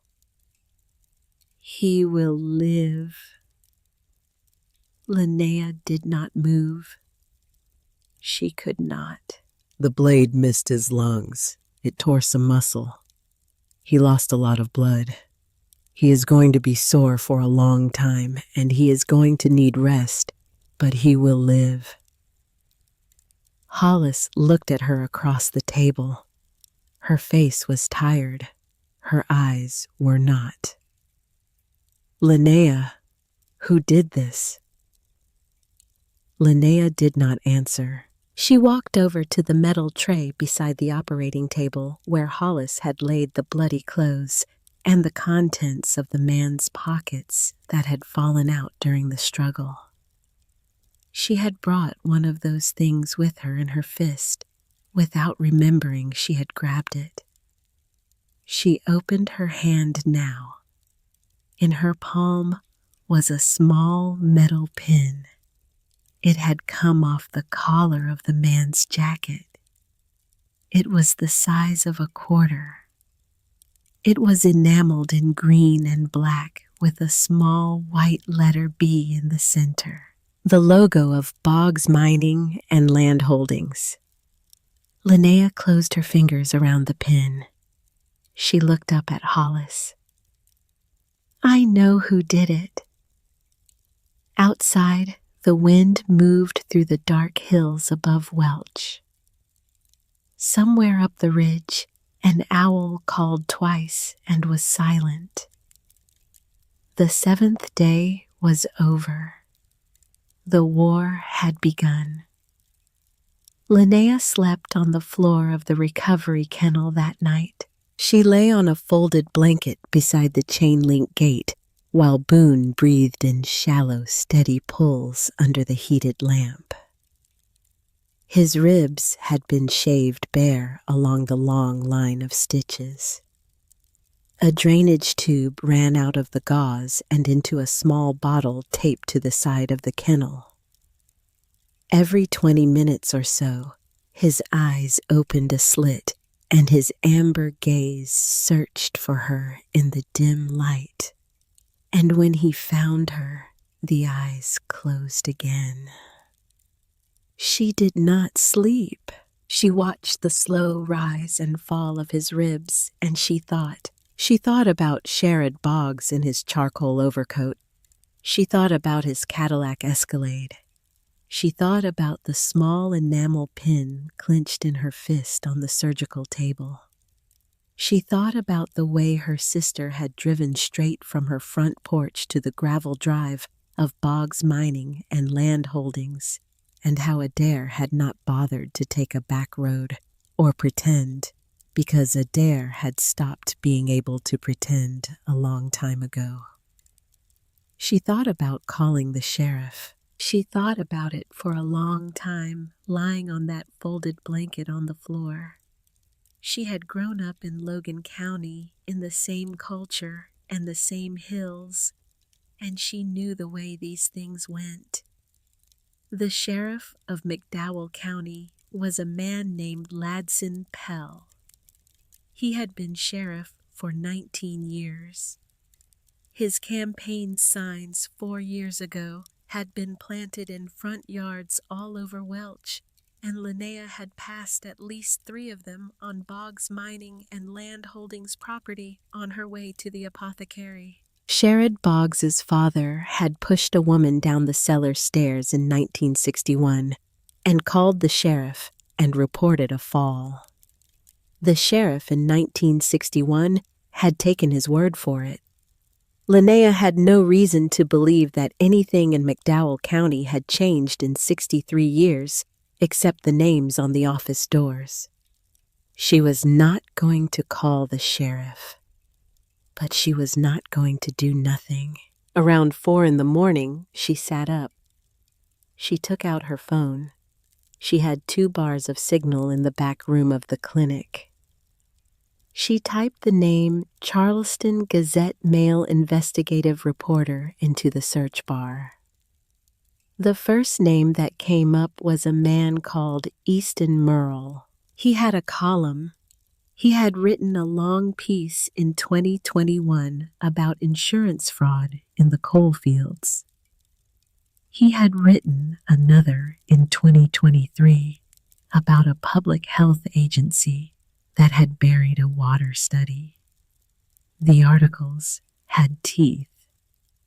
The writing was plain, and the work had been done in person. He was based in Charleston, 2.5 hours north of Welch. She put his name in her phone. She would call in the morning. Hollis came down at 6. She brought coffee. She sat on the floor beside Linnea and handed her a cup, and she did not say anything for a long time. "I need to ask you something," Linnea said at last. "All right." "How did you know?" Hollis looked at her.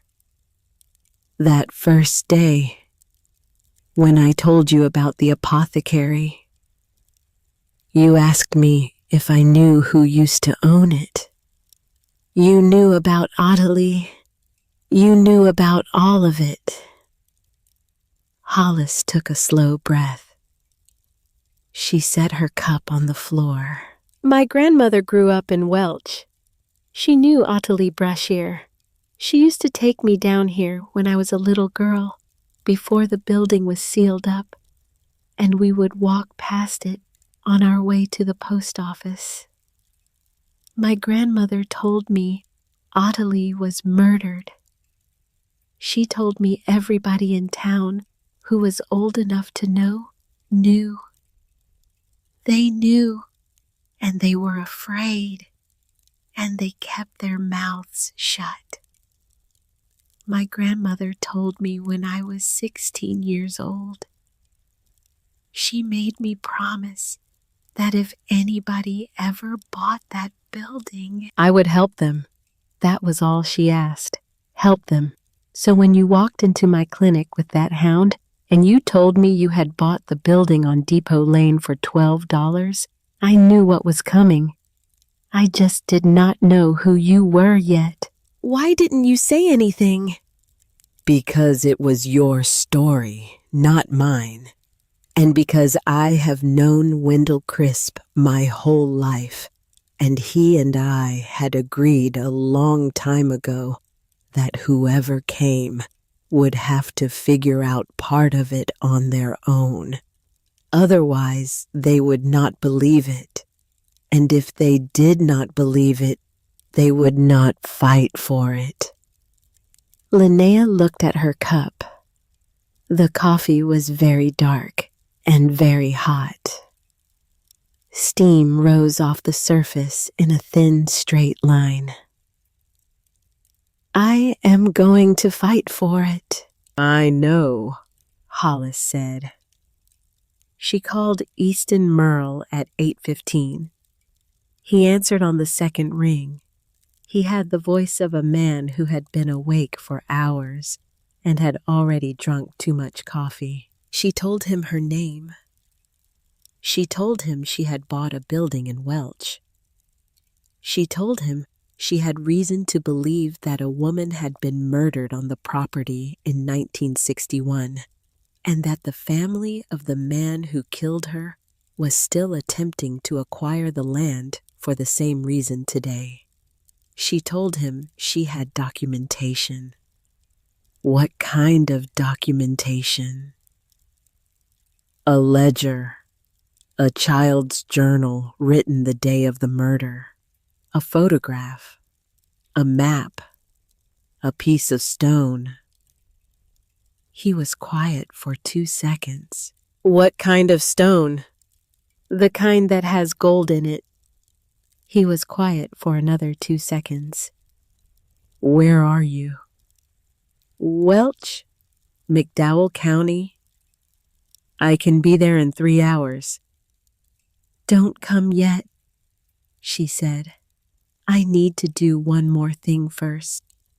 I need to talk to a man at a nursing home in Bluefield. If he says what I think he is going to say, I will call you again, and you can come. Who is the man? Otis Pemberton.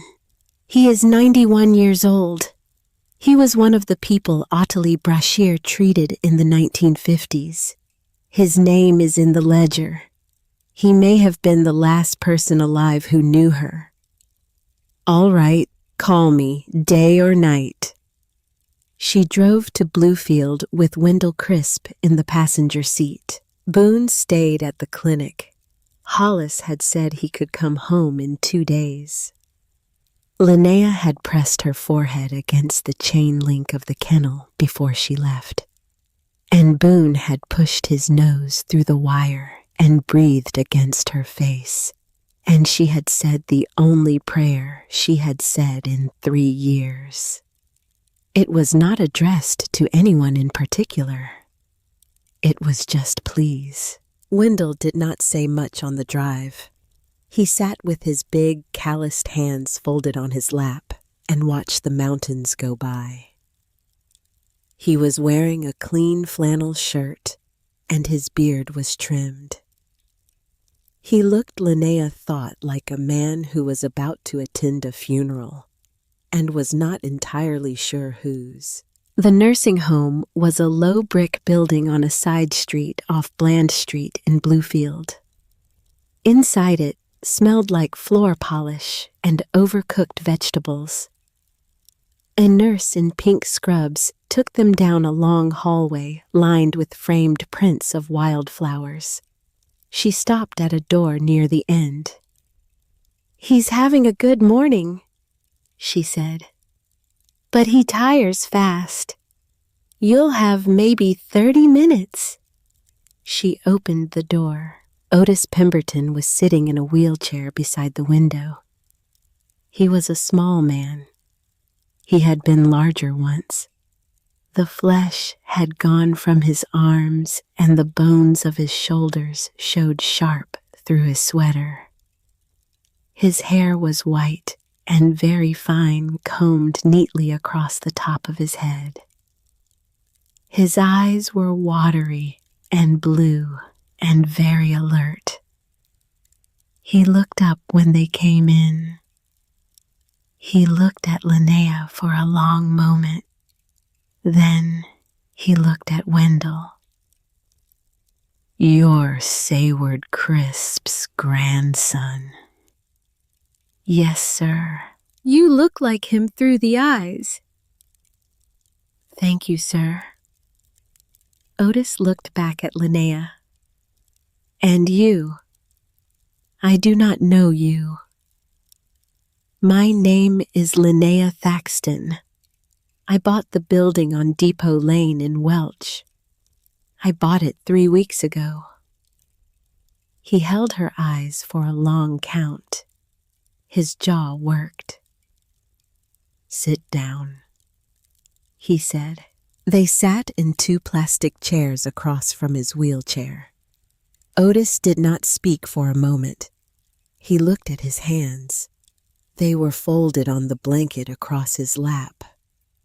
The knuckles were swollen. The skin was thin and freckled. "I have been waiting 63 years for somebody to come ask me this," he said. "I started waiting in September of 1961. I am 91 years old. I figured the wait was going to outlast me, so thank you for coming before it did." Linnea did not trust her voice. She nodded. "Ottilie Brashear treated me when I was a boy of 12, Otis said. "I had pneumonia in the winter of 1947. My father carried me into her apothecary on his back through 2 feet of snow. She kept me there for 9 days. She fed me sassafras tea and slippery elm. She rubbed mustard plaster on my chest every 4 hours. My father could not pay her. He brought her a brace of rabbits the next spring, and she said that was payment enough. She saved my life. I have never forgotten her." He paused. He drew breath. In the summer of 1961, I was 26 years old. I was working at the company store in Welch. I lived 3 doors down from the Boggs house. Vernon Boggs was the father. Eldred was the son. Eldred was about my age. We were not friends, but we had grown up on the same block. In June of that year, I overheard Eldred talking on the porch of his father's house with another man. I was walking past on the sidewalk. Eldred did not see me. He was telling the other man that Ottilie Brashear was sitting on the richest piece of ground in McDowell County and would not sell. He said his daddy was going to do something about it. He said his daddy did not lose. I walked on past. I did not stop. I did not say anything to anyone, because I was a young man with a job at the company store, and the Boggs family signed the paychecks of half the town. In September of that year, Ottilie was found dead at the bottom of her cellar stairs. The man who found her was Eldred Boggs. I knew the day they buried her. I knew when I went to the funeral and I saw Eldred standing in the back of the church with his hat in his hands, looking respectful. I knew, and I did nothing about it. For 28 years, I did nothing about it. I did nothing until Eldred Boggs died in 1989, and even then I did not speak because his son was 21 years old and was already running the company, and the company still signed the paychecks of half the town. I have carried this for 63 years. It has been heavier than anything else I have ever carried. He stopped. His chest rose and fell. There is one more thing. He reached down the side of his wheelchair into a canvas bag that hung from the armrest. He pulled out a small manila envelope yellowed at the edges tied with a brown string. He held it out to Linnea with a hand that shook slightly. She mailed this to me in August of 1961, he said, 2 weeks before she died. I have kept it in a safe deposit box in Bluefield for 58 years. I moved it here when I came to this place last year. I have been waiting to give it to the right person. Linnea took the envelope. She untied the string. She lifted the flap. Inside was a single sheet of paper. The paper was lined and small. The handwriting was Atelier Brachier's. It was a letter. Otis, if you are reading this, then I am no longer in a position to defend myself, and a chain of events is in motion that I have foreseen and could not prevent. Vernon Boggs and his son Eldred have made repeated offers for my land. I have refused them. I will refuse them again, and I will refuse them tomorrow, and I will refuse them on the last day I have left. They know what is on this property. I do not know how they know, but they do. They believe I will tire. They believe I will frighten. They are mistaken. In the event of my death by any cause whatsoever, including what may be reported as natural or accidental, I ask you to remember what you heard on the porch of the Boggs house in June. I ask you to keep this letter as a record of what I told you in writing before any fact was in evidence. I ask you to bring this letter forward when the time is right to whatever person of authority you trust, or to whatever person who comes after me to ask about this house. I do not know who that person will be. I trust you to recognize them. Be kind to my Mavis if you ever find her. She will not know how I left her. Tell her I held her. Ottilie Brashear, August 17th, 1961. Linnea read the letter twice. She did not look up for a long time. When she did, Otis Pemberton was watching her with his watery blue eyes. "Is that the right person sitting in front of me now?" he said. "Yes, sir," Linnea said. "I believe it is." She drove back to Welch with the letter sealed in a freezer bag inside her coat. She did not speak for the first half hour. Wendell did not press her. The mountains slid by outside the windows of the Honda. The afternoon light came slanting low through the bare oaks and chestnuts. She thought about Ottilie Brashear sitting at the workbench in the cellar in August of 1961, writing a letter that she knew would only ever be read if she was dead. She thought about Otis Pemberton, who had carried that letter in a safe deposit box for 58 years. She thought about Wendell Crisp's grandfather, who had received a letter from a 7-year-old girl in Roanoke in 1962, and had sat his grandson down on the porch 11 years later and made him promise to wait.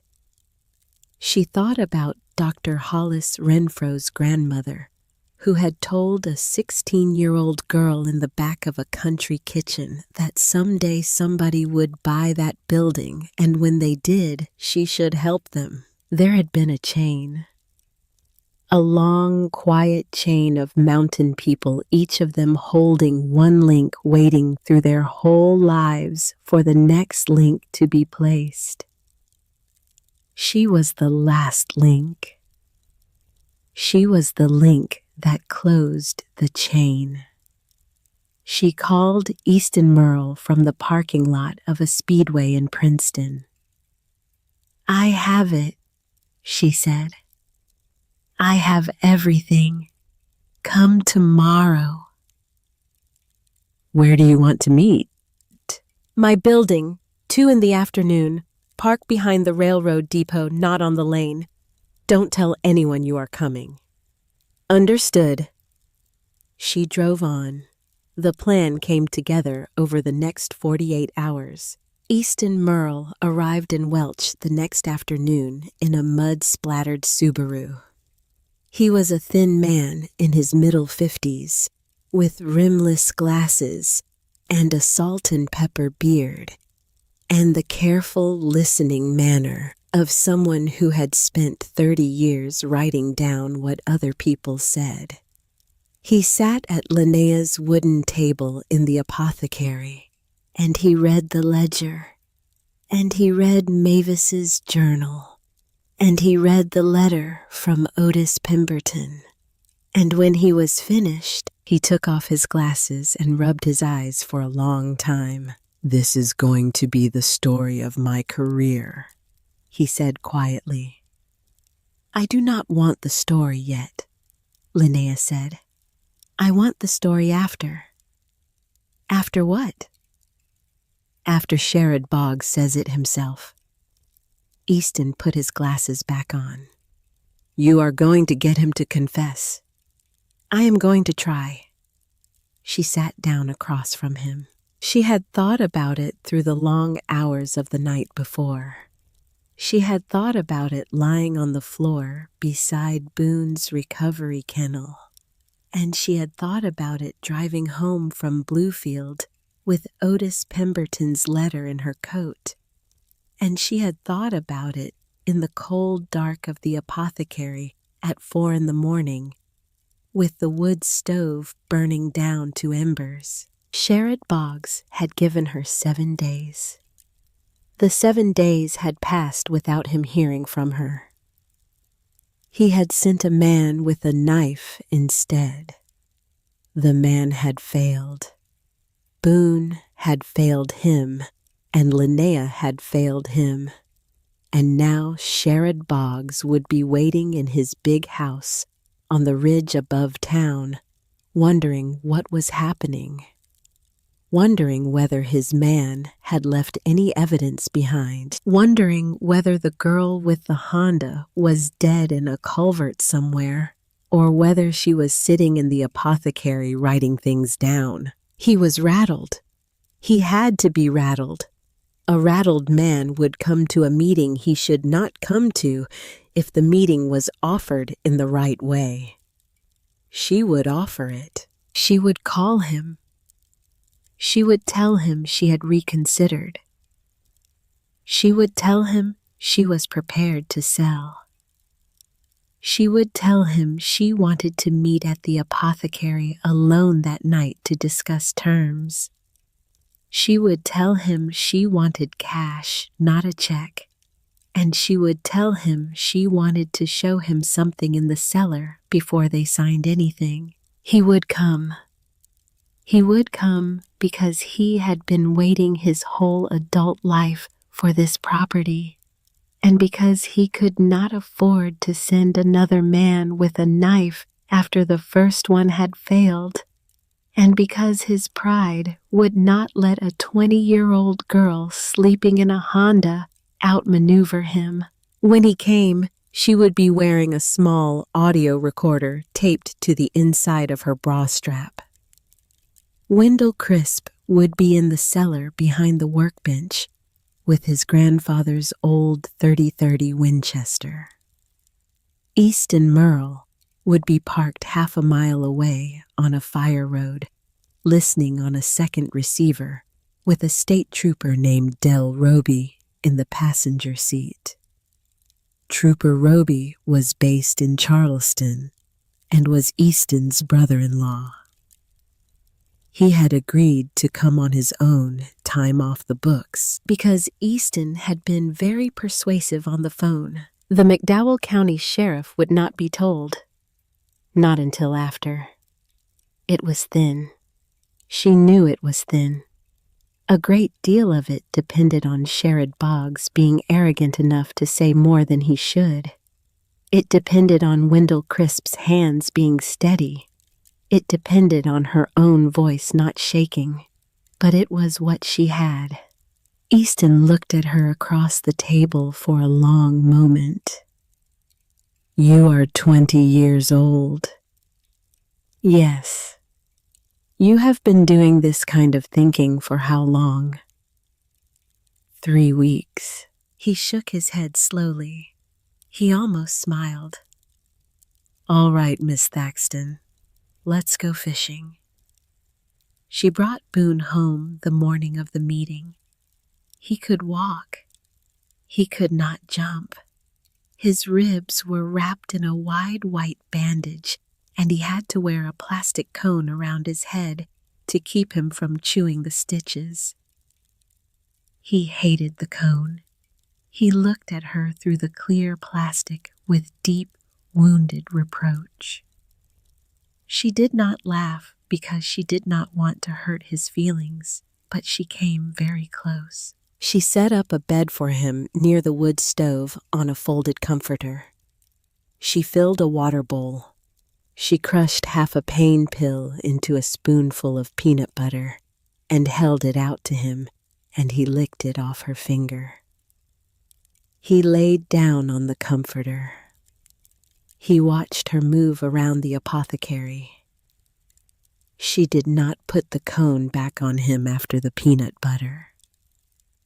She would put it on him before the meeting. She did not want him fighting tonight.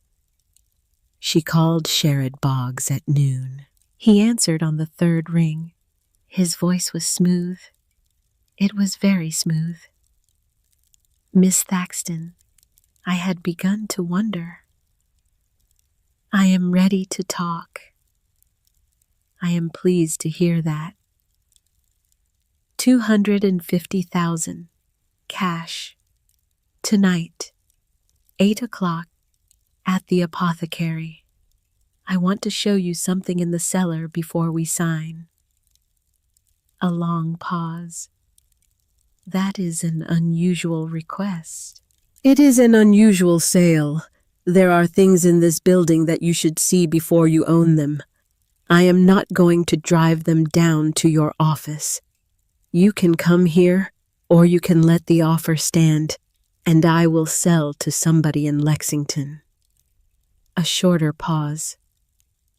8 o'clock, he said. I will come alone. Yes, you will.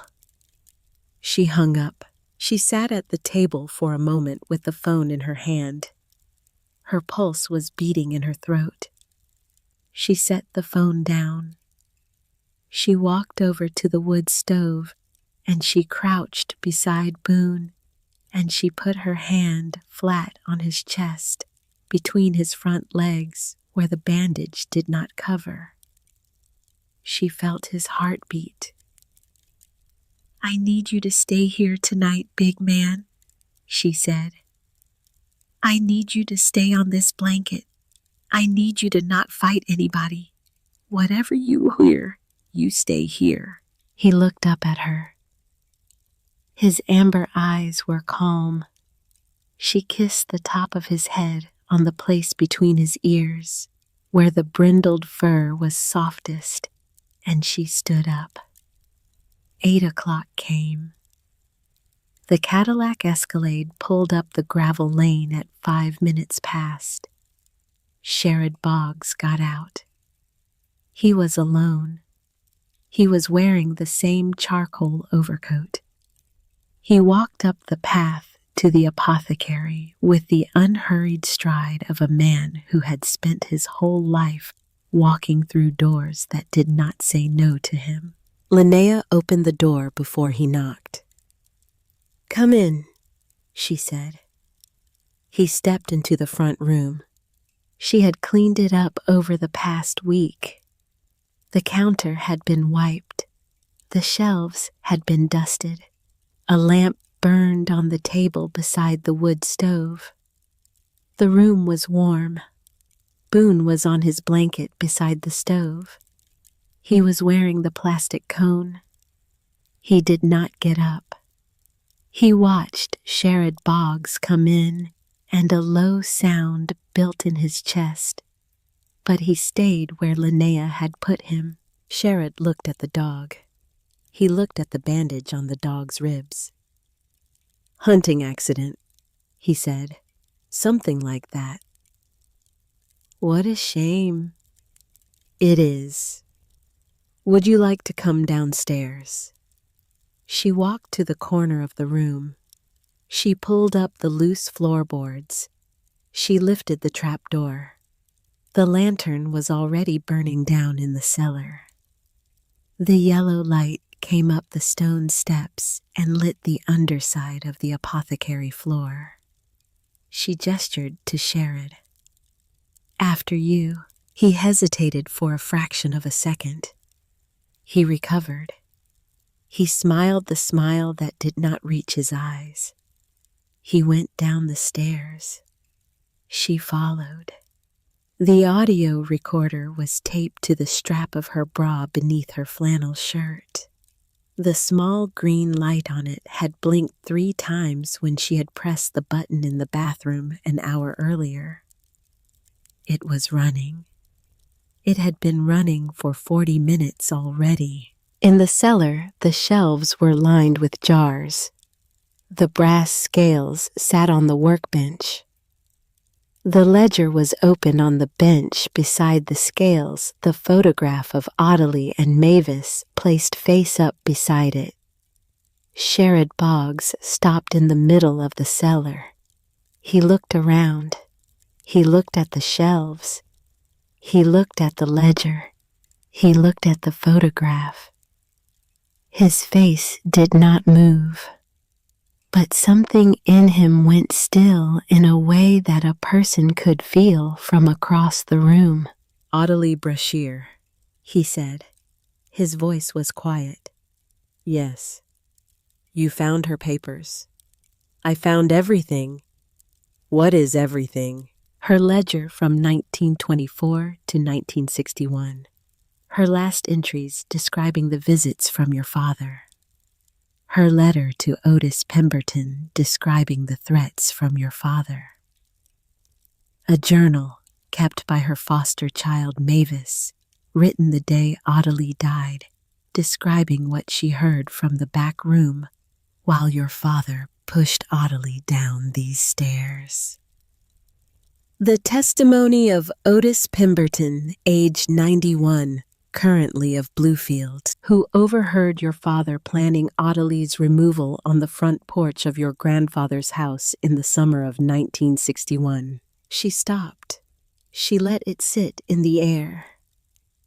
"And a sample of ore," she said, "from the ridge behind this building, visible gold in limestone matrix."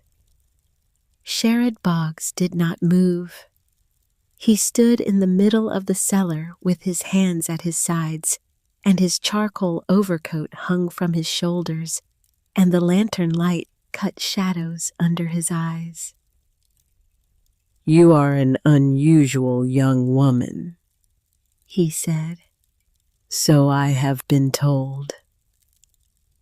What is it you actually want, Miss Thaxton?" "I want you to tell me in your own words why your father killed Ottilie Brashear in 1961. He laughed. It was a short laugh. It did not contain any humor. "That is a very direct question." "It is." And if I were to answer it, then I have a price in mind that is no longer $250,000. He looked at her. He was thinking. She could see him thinking. He was a man who had spent his life calculating, and he was calculating now, and the calculation was difficult. He did not know how much she actually had. He did not know whether the journal existed or whether she was bluffing. He did not know whether Otis Pemberton was alive or had already been to a notary public or had told the same story to half a dozen other people.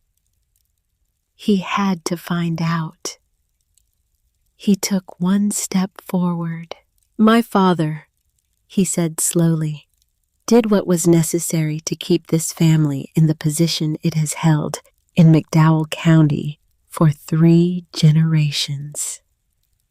Ottilie Brashear was an obstinate old woman who refused to accept a generous offer for a piece of dirt she had no business sitting on.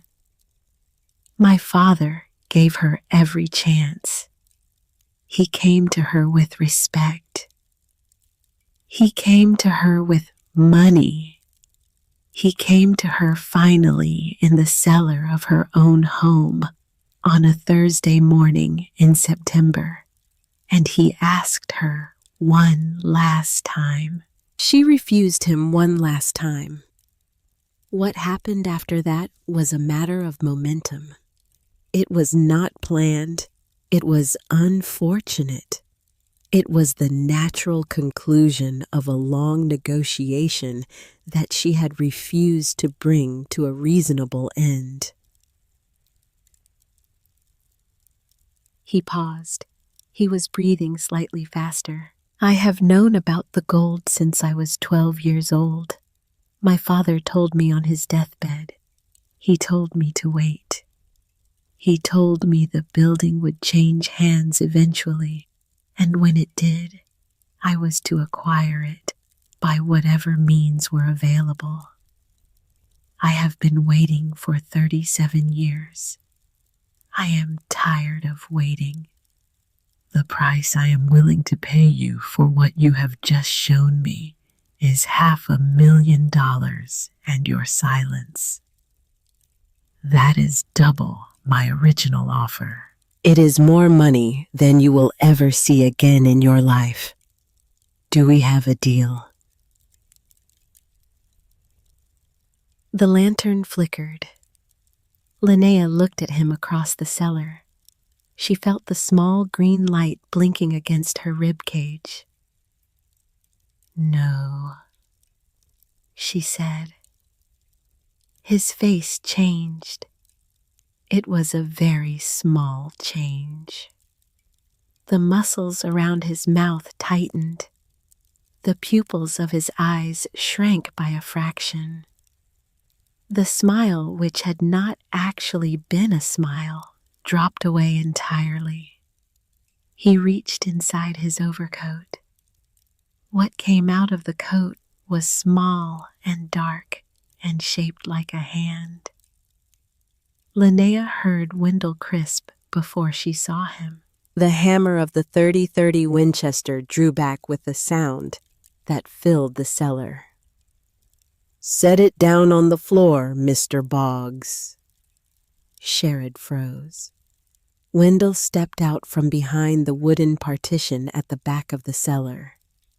He had been standing there in the dark for over an hour. The rifle was at his shoulder.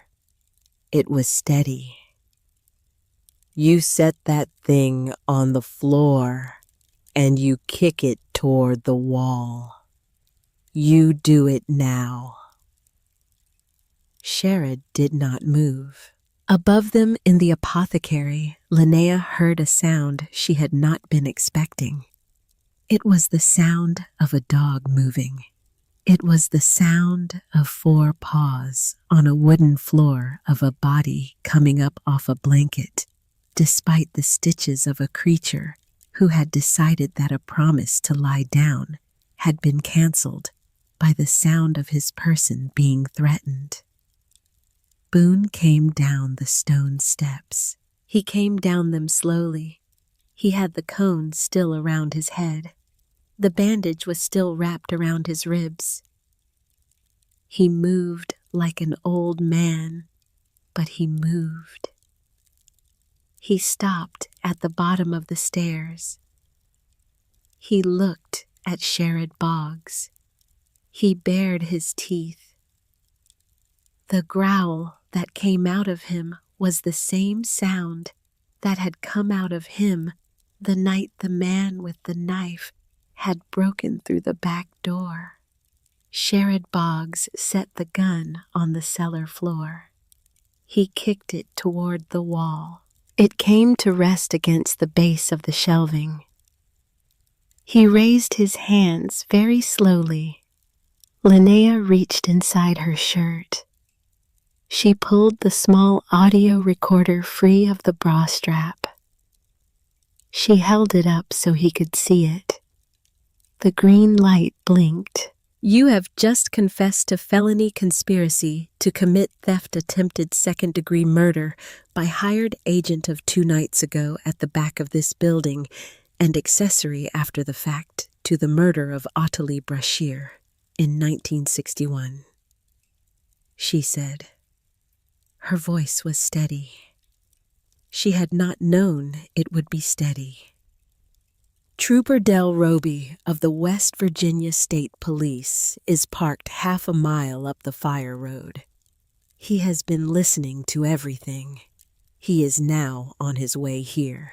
I am going to ask you to sit down on that workbench, Mr. Boggs, and I am going to ask you to keep your hands where my friend Wendell can see them, and I am going to ask you to wait. Sherrod Boggs sat down on the workbench. He kept his hands where Wendell could see them.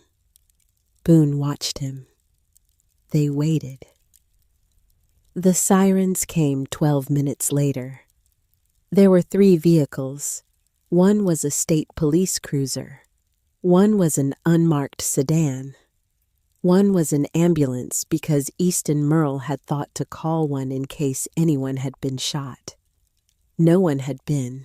Trooper Del Roby came down the stone steps first.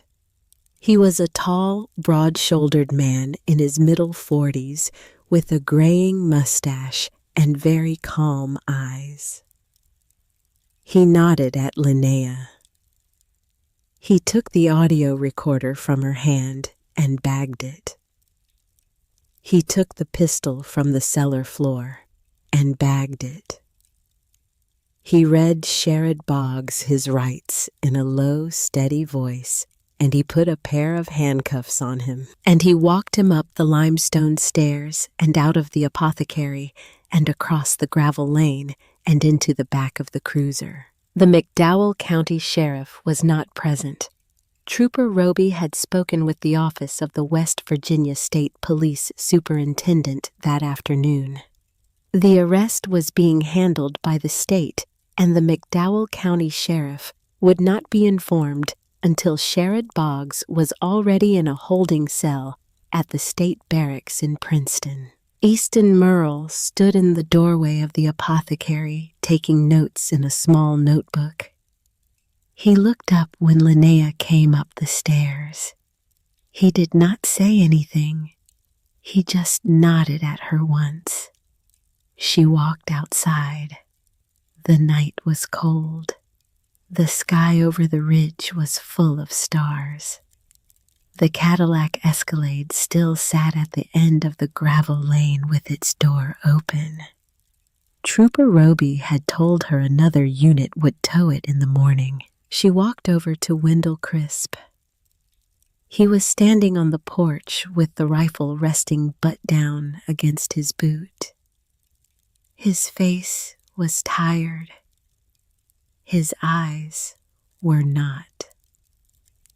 I am sorry I made you do that, she said. You did not make me do anything. I waited 52 years to do that. You gave me the chance. She put her hand on his shoulder.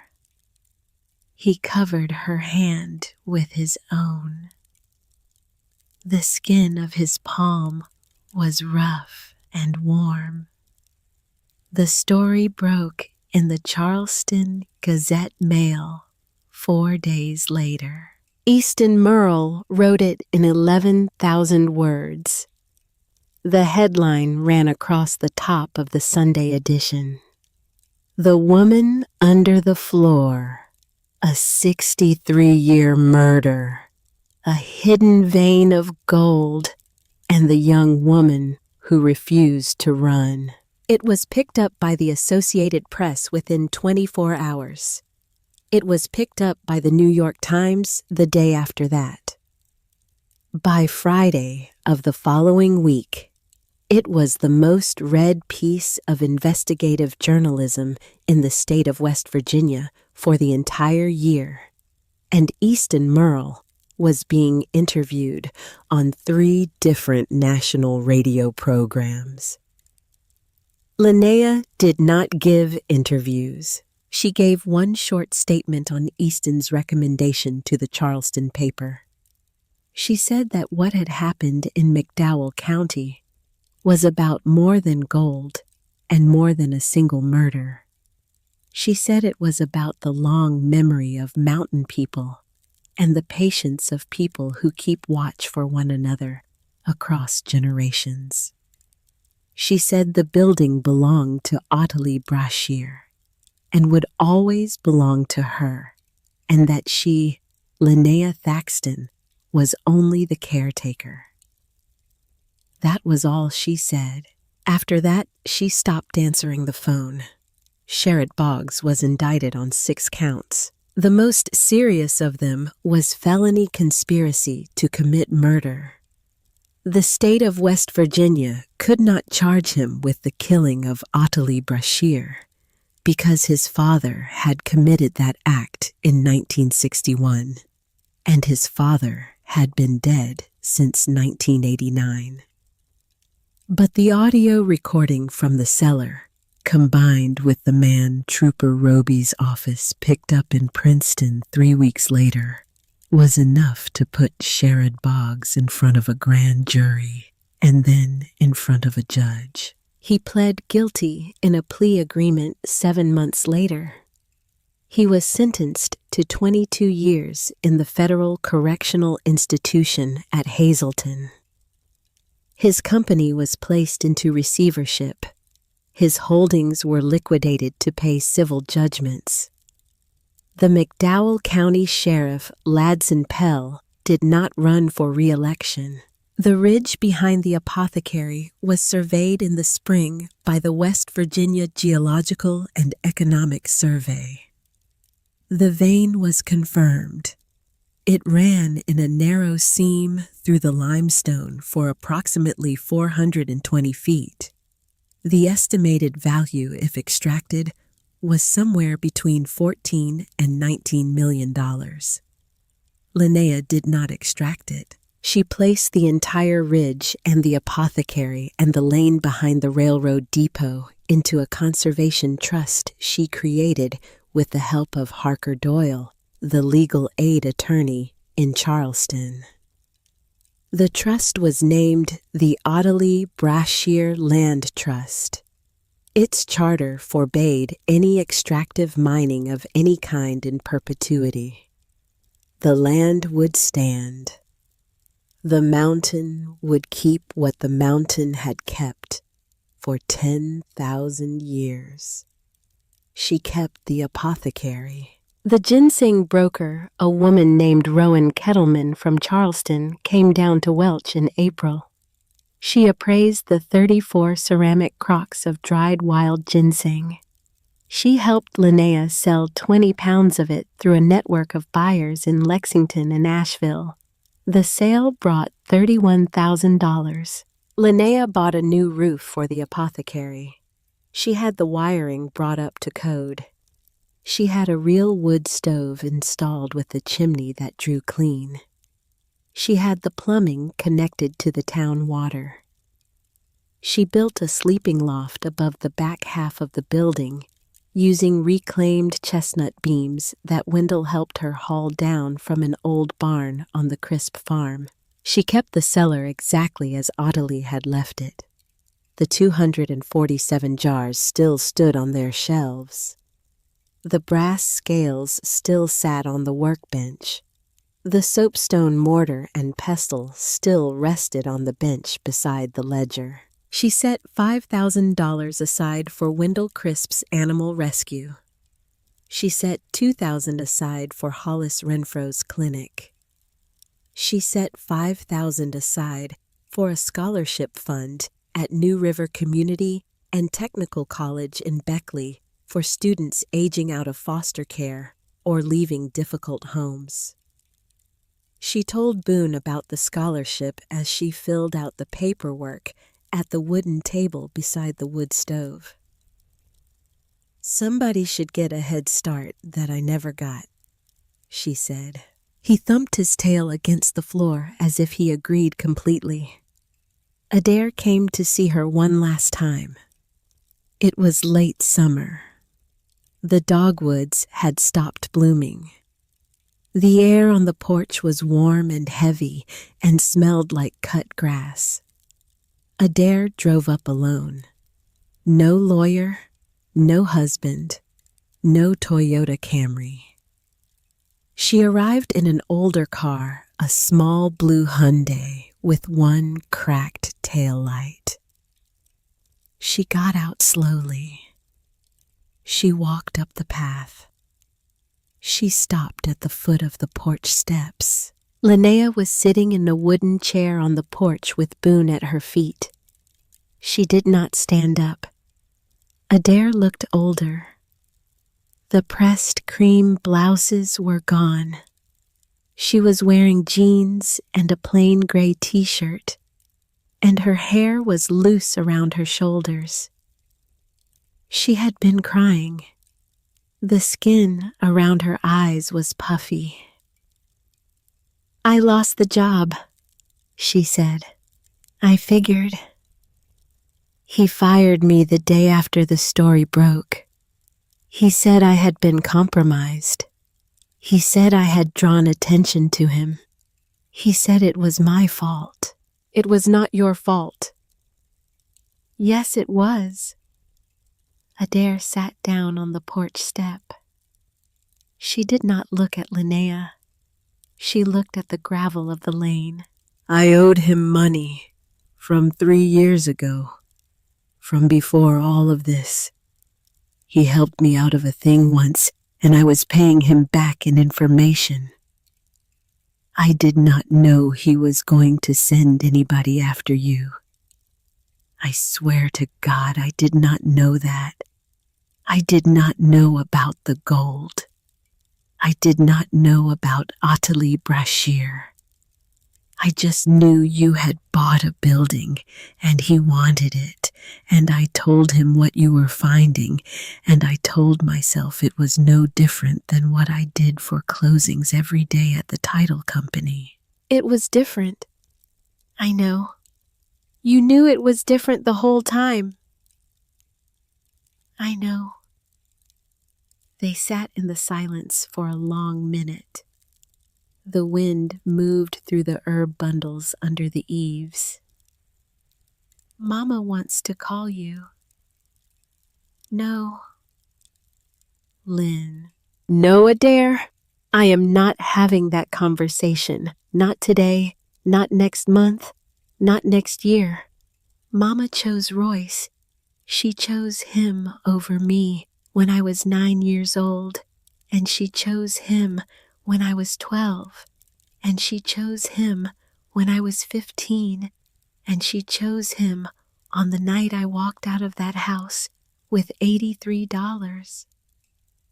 She is 60 years old, and she is still choosing him.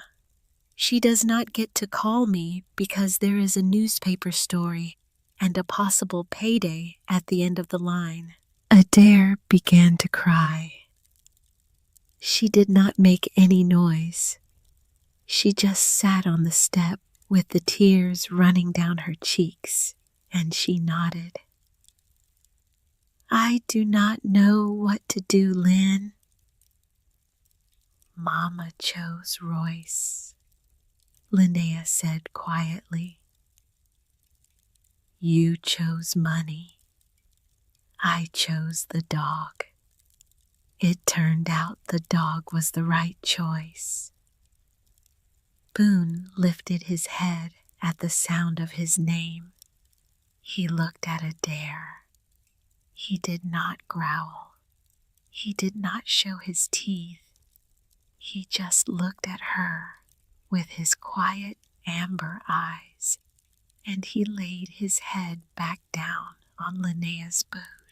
Adair stood up. She wiped her face with the back of her hand. She walked back to the Hyundai.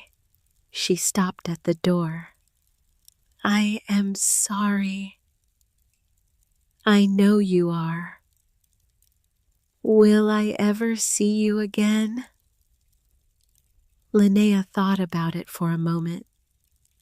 Maybe. Someday. Not yet. Adair nodded. She got in the Hyundai. She drove down the gravel lane. Linnea watched her go. She did not cry. She put her hand on Boone's broad, warm skull, and she breathed slowly until the cold in her stomach thawed. It thawed faster these days than it used to. She turned 21 on a cold December evening. It had been just over a year since she had pulled into Welch with a Honda Civic full of everything she owned and $12 on a debit card and a brindled Plott hound asleep in the passenger seat. Hollis Renfro baked a blackberry cobbler. Wendell Crisp brought a hand-carved wooden sign for the front of the building. He had cut it from a slab of black walnut from the ridge behind his farm, and he had sanded it smooth, and he had rubbed it down with linseed oil until the grain glowed. He had carved into it the words, Brashear Apothecary, with the date, St. 1924 underneath. They hung it above the door where the old faded sign had been. Easton Merle drove down from Charleston. He brought a bottle of wine and a copy of the book he was writing, which would be published in 18 months and would win the National Book Critics Circle Award for nonfiction the year after that. He stayed for 2 hours.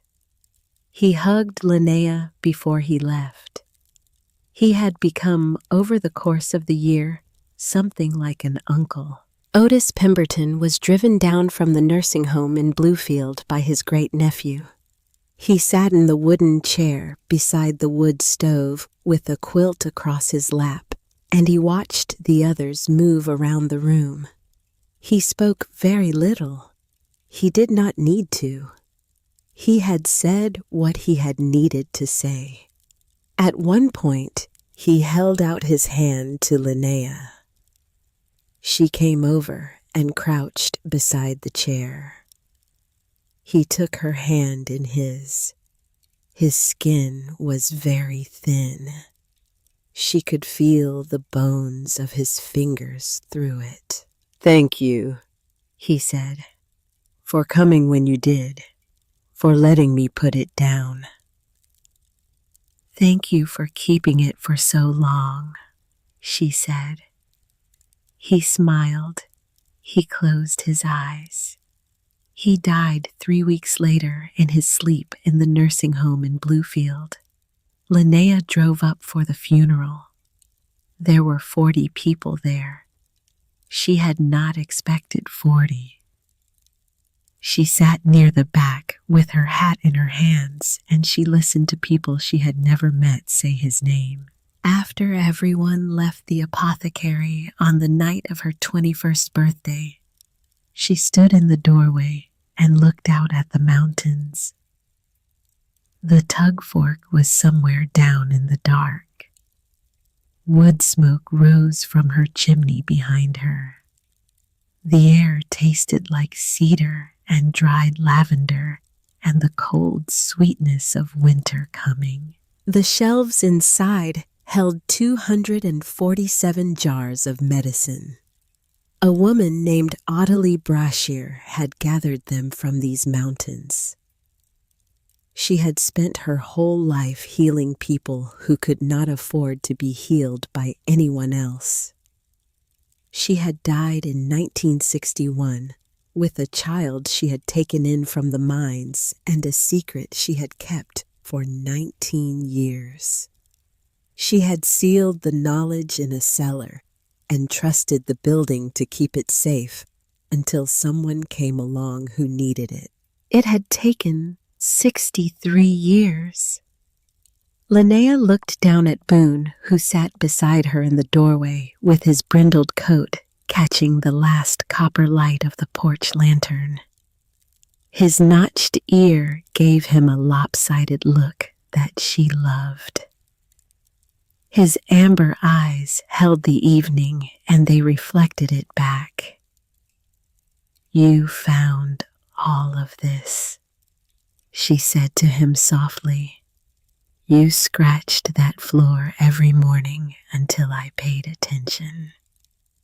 Boone leaned his full weight against her leg. He exhaled slowly through his nose. In the language of hounds, that lean means everything is settled, everything is right, and everything is exactly where it is supposed to be. She did not know it yet, but in the spring, a girl would drive up the gravel lane behind the railroad depot. The girl would be 18. She would be driving a 1998 Pontiac Sunfire with a cracked headlight and a back seat full of plastic grocery bags. She would have a small black cat in a cardboard box on the passenger seat. She would have run away from a house in eastern Kentucky 2 days before, and she would have driven east because she did not know where else to drive. She would stop the Pontiac at the end of the lane. She would sit there for a long time looking at the building.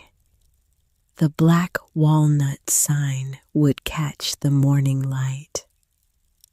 Wood smoke would be rising from the chimney. She would get out of the car. She would walk up the path. She would knock on the door. Linnea would open it, and the door would swing wide.